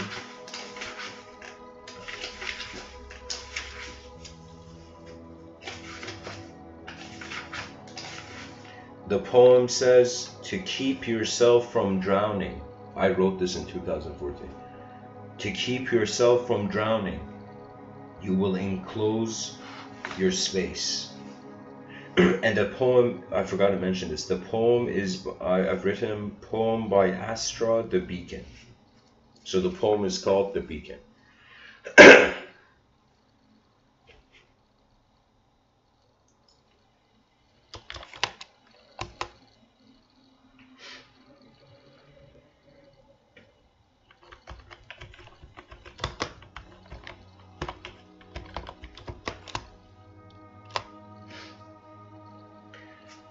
This book is called The Great Work. Yeah, that's it. That's what I titled it. And it is online if you want to go at least see what the first few pages look like. To keep yourself from drowning, you will enclose your space. But what if this ocean is a part of you and you are the wave? Asteroids feel the same way. It is through breaking that shifts can be digitalized, only to remind their future children of their analog ways. As consciousness becomes space, when an asteroid's broken self is thrown into that space, there comes the responsibility of beingness to shift its place. Your life is not way different to universal ways. The stream of your rivers comet the streams of the mind to create your name. Know your vocabulary will change, as a small notebook holds universal truths bigger than every page. A writer writes, for that is the way chosen by his pen. Denotes itself to the hand that holds it with greater fingers, for it is here to work with forms, to create a design so grand. There is no vision that could be more beautiful.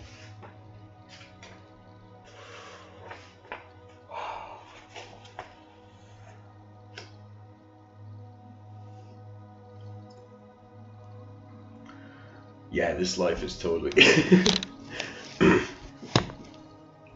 it's all like we're swimming through art that we're treating as real, but the ending is as unreal as can be. Now, one last thing to say about the let me start from here, about the backup system for a materialistic society that is just choosing to limit all exploration through a genetical lens, as if the philosophers are like, what are we, chopped liver here? Like so a strategy, this is Mr. Within's, you can say, and a model where I'm like, okay, the more multidimensional the system, the more ways of seeing something there is, the more ways we see something, the more ways we can reconnect all those things that we see. So we actually find ourselves in a society with incredible multidimensional potential, but because we're choosing to live individually, the multidimensionality is left as mysterious. And if we can transition beyond duality, if we can stop drinking that tea,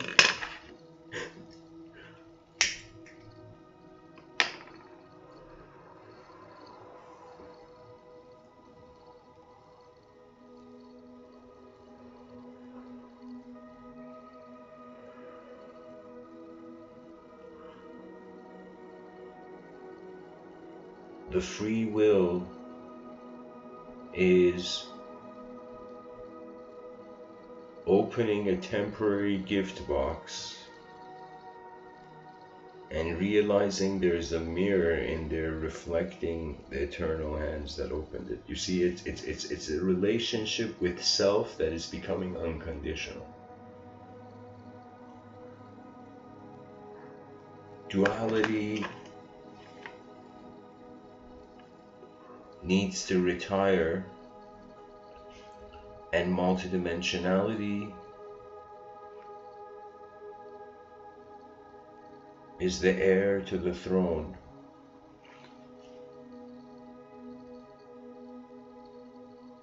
Of liberty's redemption. A liberty that is not cultural, that is not national, that is universal. That is not even planetary. You know, that means it's as if the more our eyes open, the less we are the same person we used to be.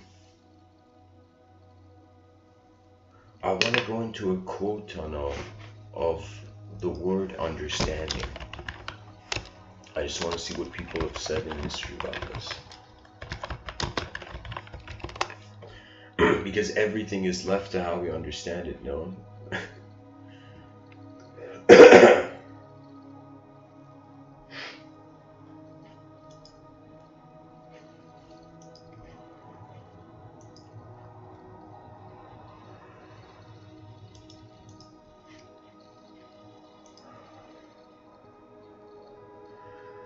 Dale Carnegie. Any fool can criticize, condemn, and complain, but it takes character and self-control to be understanding and forgiving.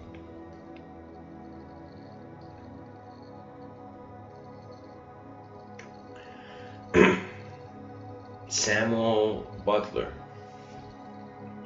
A blind man knows he cannot see, and is glad to be led, though it be by a dog. But he that is blind in his understanding, which is the worst blindness of all, believes he sees as the best, and scorns the guide.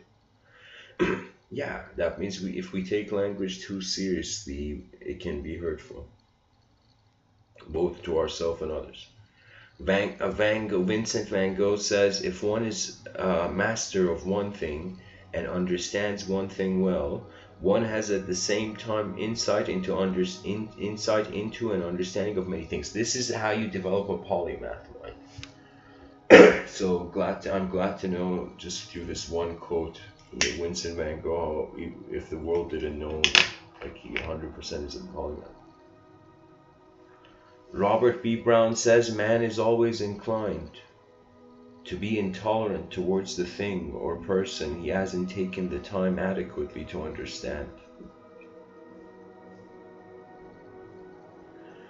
Albert Camus, the evil that is in the world almost always comes of ignorance,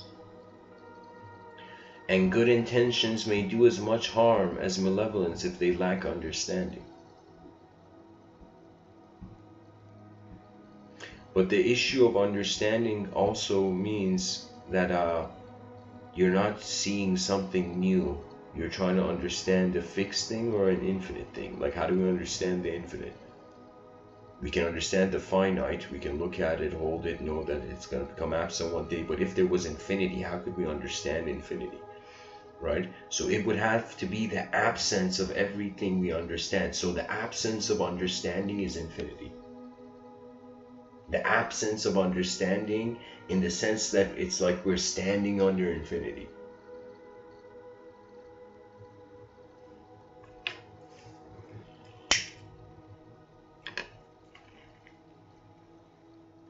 That's the privilege of the multidimensional. Their karma is multidimensional. Their work in the realm is multidimensional. And beyond just the object-subject or subject-object relationship, your attention is an ancient force. It's like in Persian mythology, there was the archetype of the phoenix, Seymour. And the phoenix was fathomed to have lived through 3 apocalypses and was the symbol of wisdom. Why? Not the symbol of intelligence, the symbol of wisdom, because it had experienced and it had endlessly reopened its eyes experientially to the realm. So it had the wisdom of 3 apocalypses. This legendary, mythical, divine bird. That means it's like, technically, that's the birds have mythology too. That means if there was advanced AI connected to birds right now, birds would be phoenix worshippers. We'd be like, what philosophy do the birds have? They're phoenix. They follow phoenixism. Phoenixism. Yeah, phoenixism. Oh my god, I can't. Phoenixism. Yeah, there we go.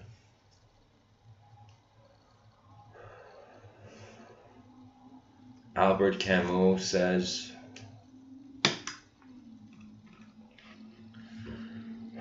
peace cannot be kept by force.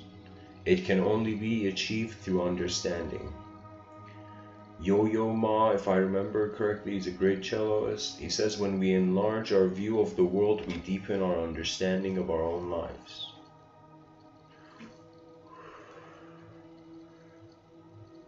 And you know how you enlarge your view of the world? By going towards the new, finding the unknown. That means the moment when what you don't know becomes fascinating to you, you will never be bored on this planet. The mind has such an ability to handle endless projects. It's as if the person was multitasking one thing, then they multitask 2 things, then 3 things, then 4 things. They're like, okay, this keeps going, so let's see what the edge of it is, right? So you go full out and you see that what your intelligence is while you're alive. And if your heart speaks louder than your, let's say, your brain, you will try to open the eyes of the world, not in accordance to one view, but towards multidimensional tolerance. We are literally like keys on a keyboard, and every human behavior is a key that is leading to some letter showing on the sentence of how the civilization is being written for the future generations.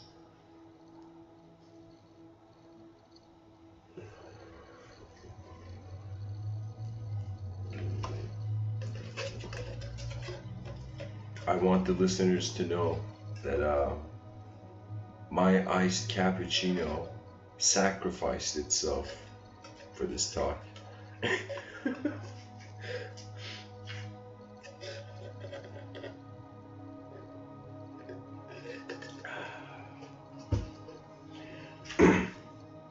People are like, why does Mr. Within talk about, icebergs so much?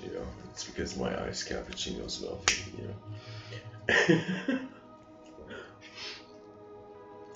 Francis Bacon says, James G. Understanding and action proceeding from understanding and guided by it is one weapon against the world's bombardment. It's not a weapon. Understanding is not a weapon. Understanding is a tool. At best, a tool that can be shared. It's an algorithm. That means if there's a way we can look at human life as everybody is like a unique code on like a matrix, screen that we don't know where that matrix screen is, but it could be that we're code. It could be that extraterrestrials look at us and they just see us as energetic code of, some sort of energetic code we can't fathom.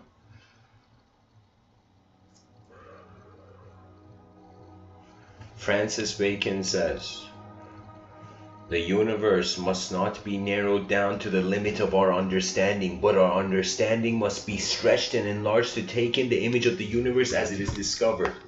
This sentence from Francis Bacon is the backup system I'm constantly trying to talk about. This sentence is it. Francis Bacon just hit a home run, guys. This is another way, for people to like bacon.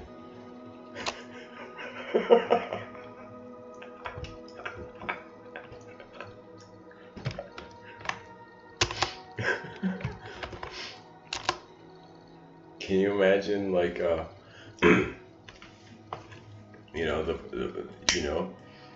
the person's like, somebody's like, hey man, what did you buy?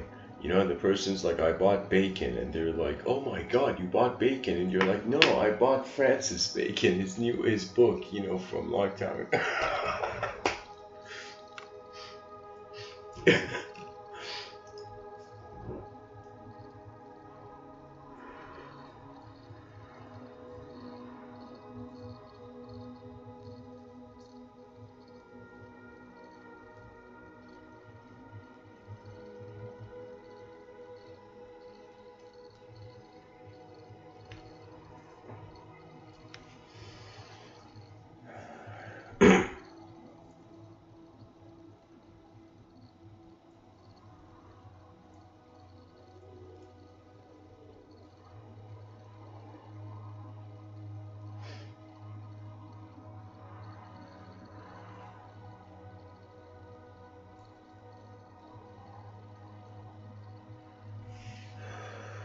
The universe is bigger than us. We cannot limit it to our understanding.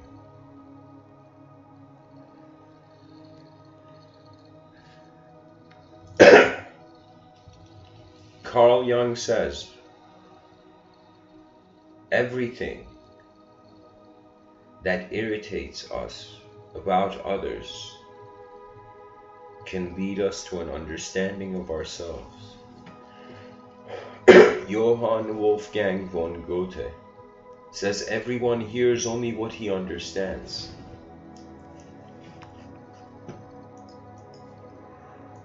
Everyone hears what he only understands. That means your inner landscape is so much more important to to expand, because it suggests like how much the antenna is receiving. That means the person in like the parking lot, their phone doesn't have that much signal. They come out of the parking lot, their phone has signal, right? So it's as if a person who does not advance, who does not through let's say through implementation of the free will as a creative effort or opportunity. Excuse me, excuse me.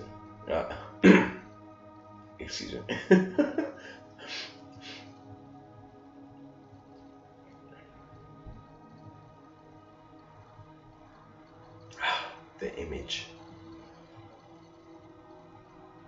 The sands fell from my finger.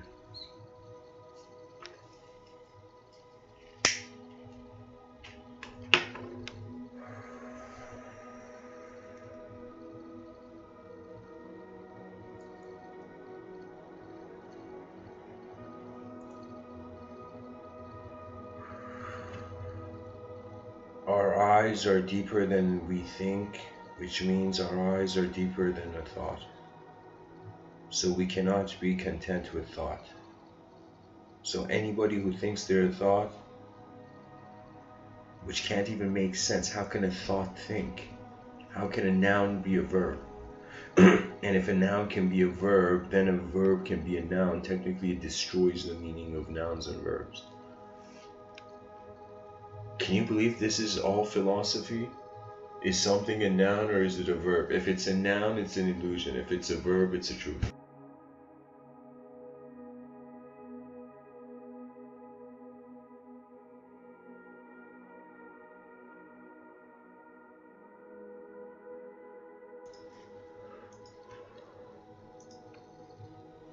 Beyond the verb-noun duality, we are the witness of our fearless eyes, let's say.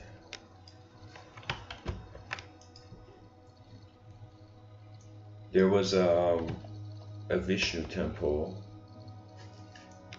beside my place, and I remember there would be moments where I would go there and I would just sit there silently.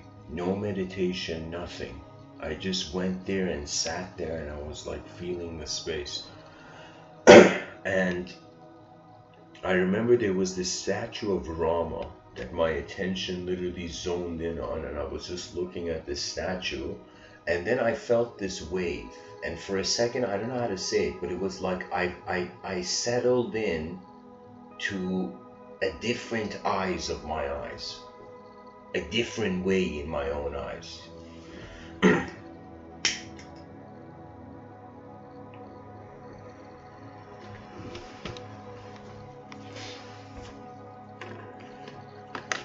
Free will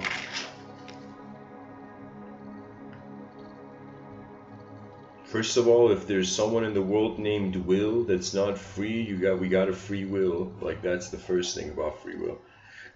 Whoever Will is. That means, people who their name is Will, they have a very giant burden. Their name is like the whole point of our consciousness.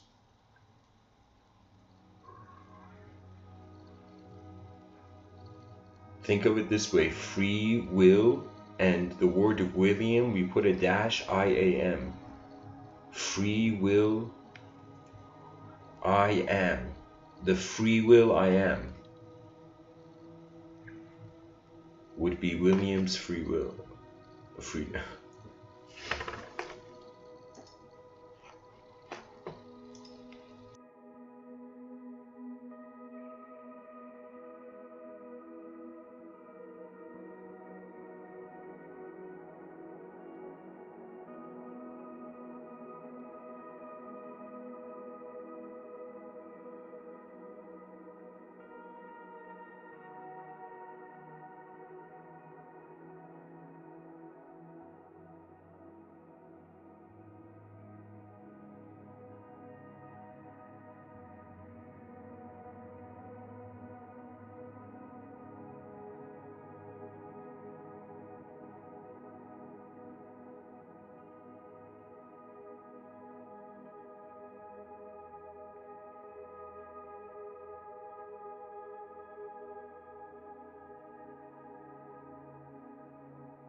to continue. Mary Curie says, nothing in life is to be feared, it is only to be understood. Lyndon Johnson, if we are to live together in peace, we must come to know each other better.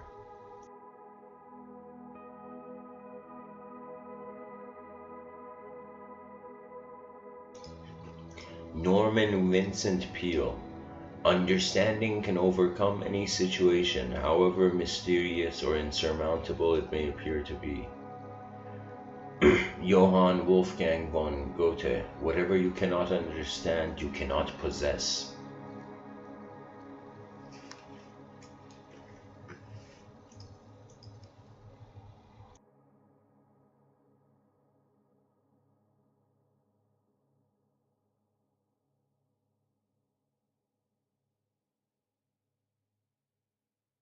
Back in the day, they had this saying, they would say, it's written in the stars. It was a pointer to destiny. And think of it, when Goethe says, whatever you cannot understand, you cannot possess, it's as if your understanding rewrites or reprograms what's written in the stars. So your understanding is your destiny. Wow. Yeah, your understanding is your destiny.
John Locke says the improvement of understanding is for two ends.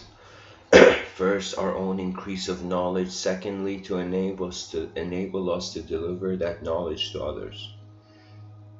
Henry Bergson says the eye sees only what the mind is prepared to comprehend. Sid Mendenhall says to teach is to understand, to learn is wisdom, to learn together is understanding wisdom.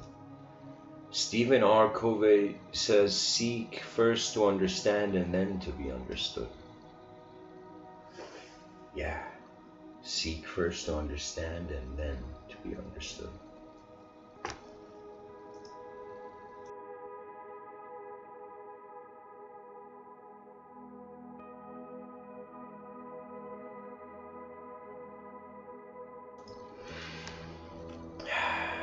Alfred Adler says, man knows much more than he understands. Man knows much more than he understands. Neil Armstrong, mystery creates wonder, and wonder is the basis of man's desire to understand.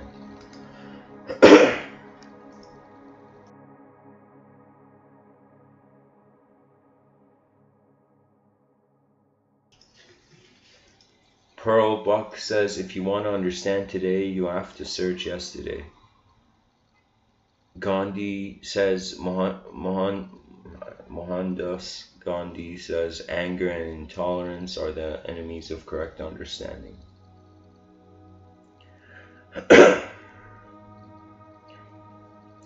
Yeah, because correct understanding means context has to adjust to the most efficient idea. You can't ignore the better idea.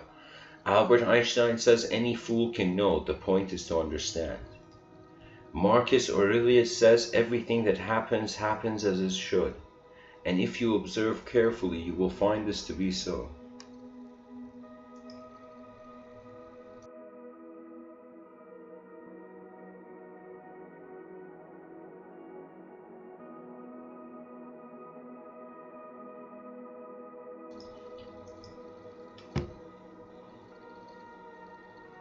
Johanna Field says the growth of understanding follows an ascending spiral rather than a straight line.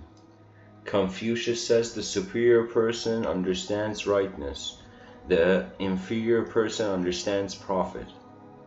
Baba Diom says in the end we conserve only what we love. We will love only what we understand. We will understand only what we are taught. Emma Goldman, before we can forgive one another, we have to understand one another. Hans Jean Arp, often the hands grasp more quickly than the head.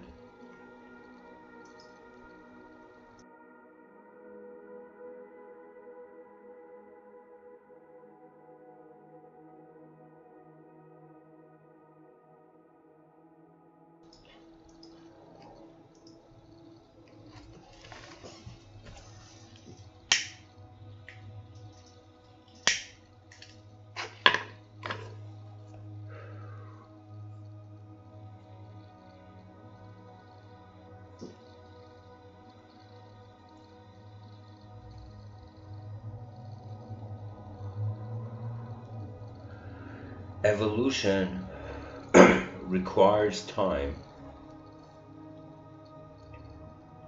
and space as contexts, the concept of evolution, and the concept of time and space require the free will. That means measurement is an act of will. So to measure the universe is to overlay an act of will, upon what was there before moving.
Free will is gonna transform like a Pokemon. That means we don't need the concept free will if we have it.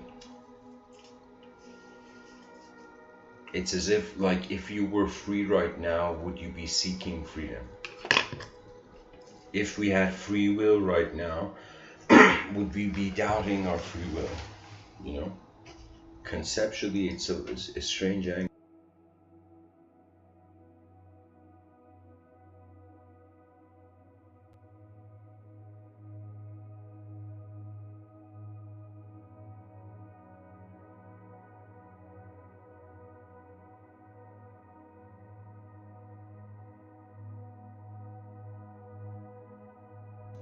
I feel somebody asked earlier, how do I define the free will? Another answer I could give to that: free will is unknown mover. And to pinpoint this unknown mover, we're left with the object-subject dichotomy. I mean, I don't know what else I can speak about. It's like we're an object and we're functioning as a subject. The subject is arbitrary. In front of the eyes, the object is real. And aside from this, what other way of relationship can this human sensory perception develop, right? It's as if we're kind of like, it's like instead of like a caterpillar, you know, very beautifully and elegantly a butterfly coming out of the cocoon, we are like as apes, like jumping around trying to just shake ourselves out of habitual cyclical instinct, animalistic instinct, towards the conscious life of a conscious civilization in the unknown. So and there was this incredible thing in this Japanese narrative.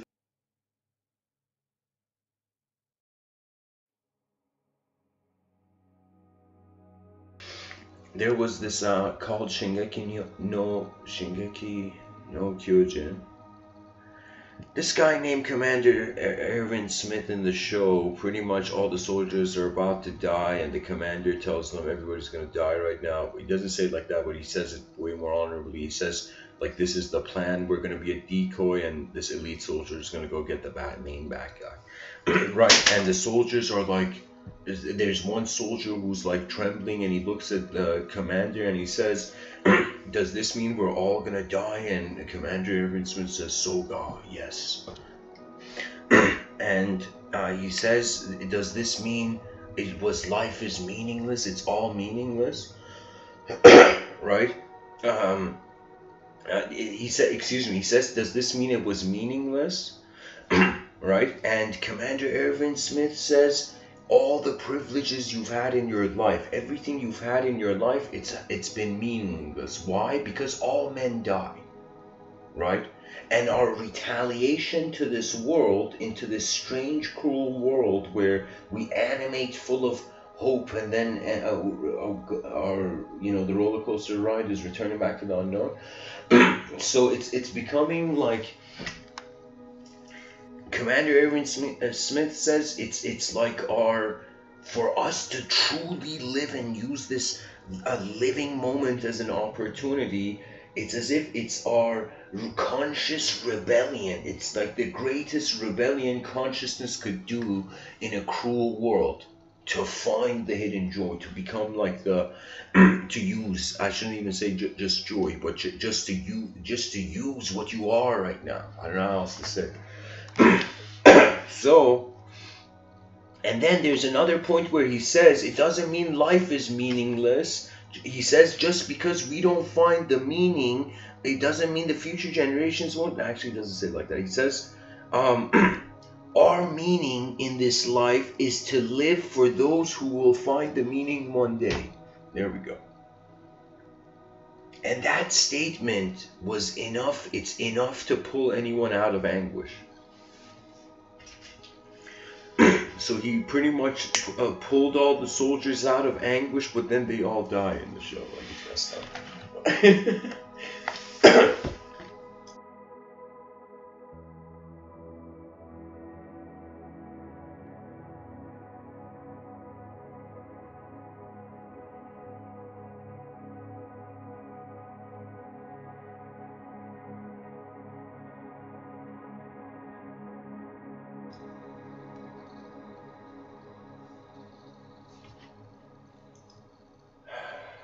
In the subtitle, I've written another question, life inside an illusion.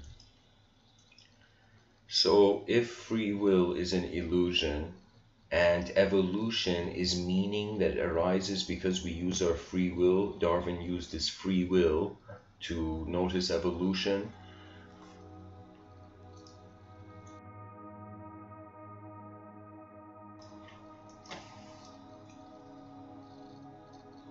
So free will is required for storytelling. And because we're telling stories, I mean, we can't say there is a free will at work, but how ultimate this free will is a... So that means if life was an illusion, an advanced civilization must find a strategy to respond to that. And if life is truth, The advanced civilization needs to respond to that too.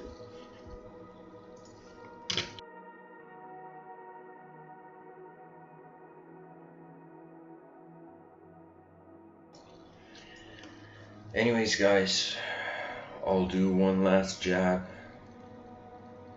because that's the first 3 letters of my last name.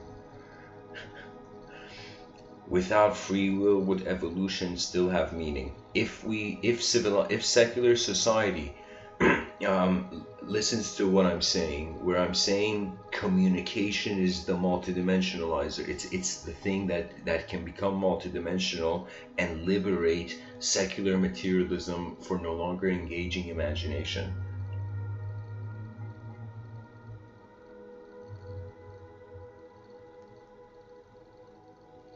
The multidimensional viewpoint, or the multidimensional view or views, just the idea of the multidimensional is the salvation of the secular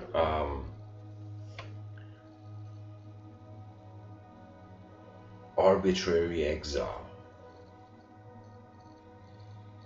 That means as if the mind and body are meant to be used in sync, but now imagine we were in the kingdom of the mind. Okay, oh my god, imagine this metaphor. Imagine mind, body, soul being 3 dimensions. Okay, again, like 3 layers of an onion. And so from the kingdoms of the soul, imagine leaving the kingdoms of the soul to enter the kingdoms of the mind. Leaving the kingdoms of the mind to entering the kingdoms of the body. And now that one has entered the battlefield in the body, you have left the kingdom of the body to pure animalism.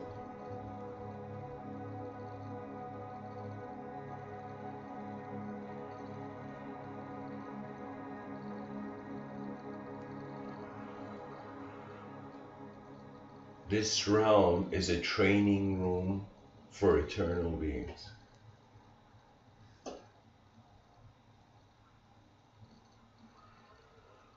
There is no explanation for psychology. All of it comes to us accepting the letters of the alphabet in the void. So, dear listeners, nobody knows what the best thing to do is. We have access to our own sight. A strategy can be that everybody is a pilot of their own experience. You're a pilot of your attention. And you can notice things. Just like a person holding a camera can zoom in, zoom out, a person's attention can zoom in, zoom out. They can zoom in to certain concentrate. They can zoom in the sense of single pointedness. You're just looking at one view. Or the person can zoom out and see multiple views, right? And so eventually in this life, as your mind expresses itself, it instantly becomes feedback for itself. So think about this whole time that I've been giving these talks, I've also been an audience member of my own voice. And I have been sitting here listening to my own voice, you know? Because it's impossible to speak and not hear yourself.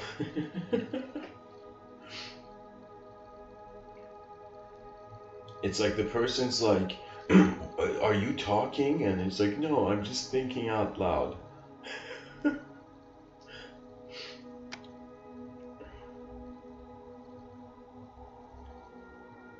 Be an explorer of your mind and return after observing your mortality. Return, like just ask who is this life for? Who is the mover?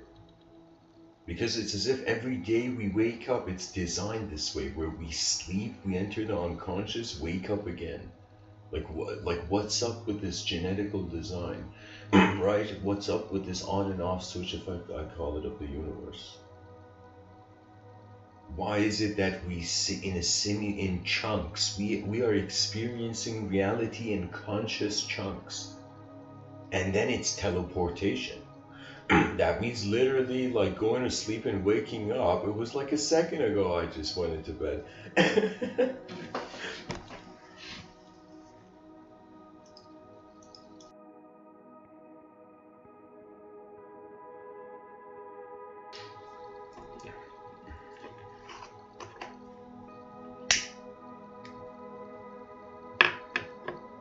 Study your world, study yourself in this world, study how the world is a product of the self, and study ultimately the edges of your system of thought. I don't care whatever it is, good, bad, I mean, what is it? It's like, okay, it's like different kinds of paint. Because morality is really subjective. Whenever it comes to right or wrong, it has to come to what image or angles are justifying something.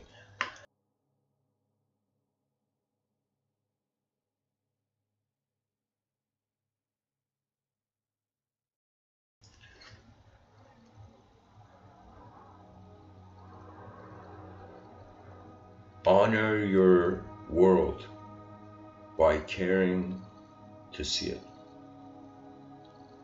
So many people pay for cinemas, for theaters, you know, and as a someone who graduated from film school, I probably shouldn't be saying this, but I am telling you, life is the first film. And if you learn to watch that well, you will realize the greatest films are life itself.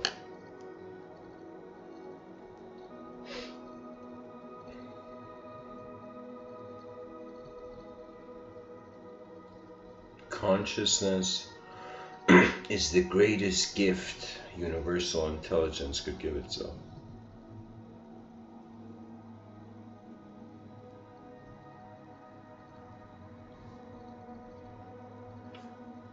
And because a simulation has no soul in it, the person's like, oh my god, is my soul in a simulation, or is the idea of the soul the simulation? Or does a simulation have a soul? You know, the simulation better have a soul.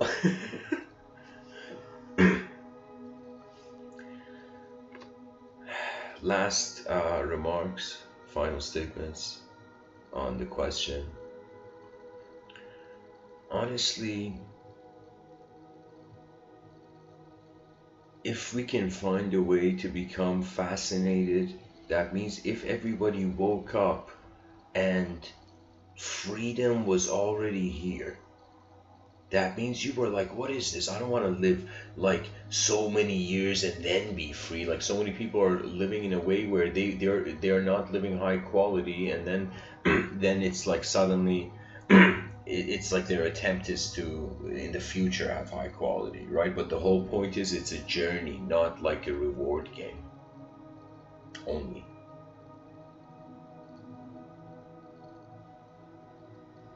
I would say it's as if it's like every moment in this life, it's, I don't know,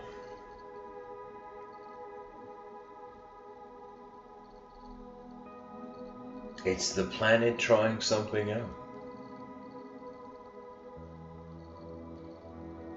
If the idea of free will is dismissed, and let's call it not free will anymore, we will call it multi-will. Why not? Let's call it multi-will. I'm going to change the subtitle into Life Inside an Illusion, and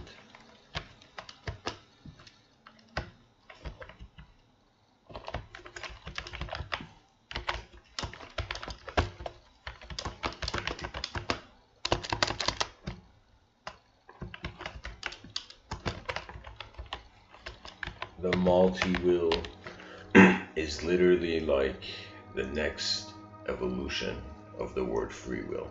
Free will is looking for individual intelligence, right? But if the individual intelligence is fragmented, like you can look at a light, one light going into a light beam and becoming the color spectrum, right? So free will is not seeing it as the color spectrum. Free will is seeing all or nothing kind of attitude.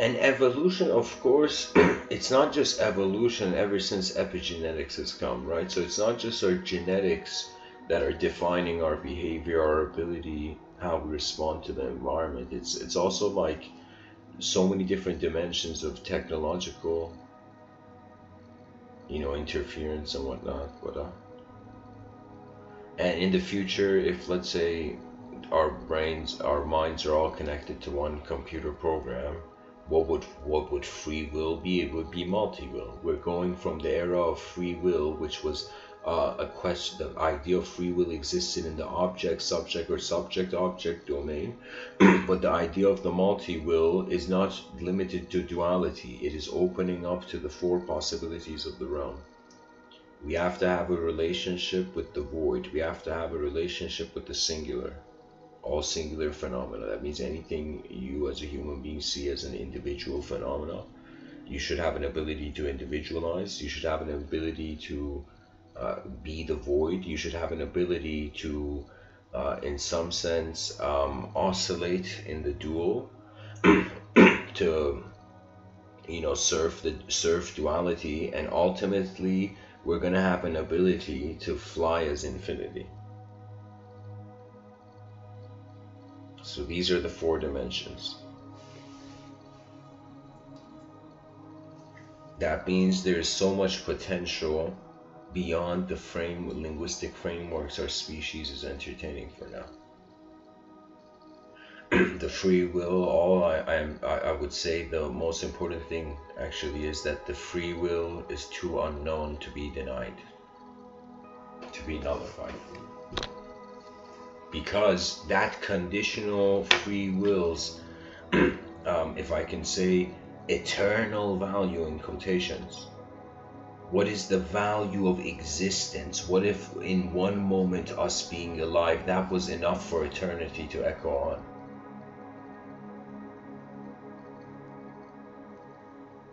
So we don't know the idea of free will. I would say the unknown is like guarding it from denouncement or worship.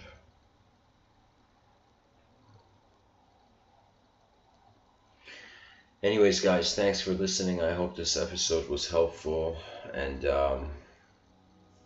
for those who care about nature, please care for my Patreon too. And for those who care for those people who made the website Patreon, I mean, like, they're human beings too,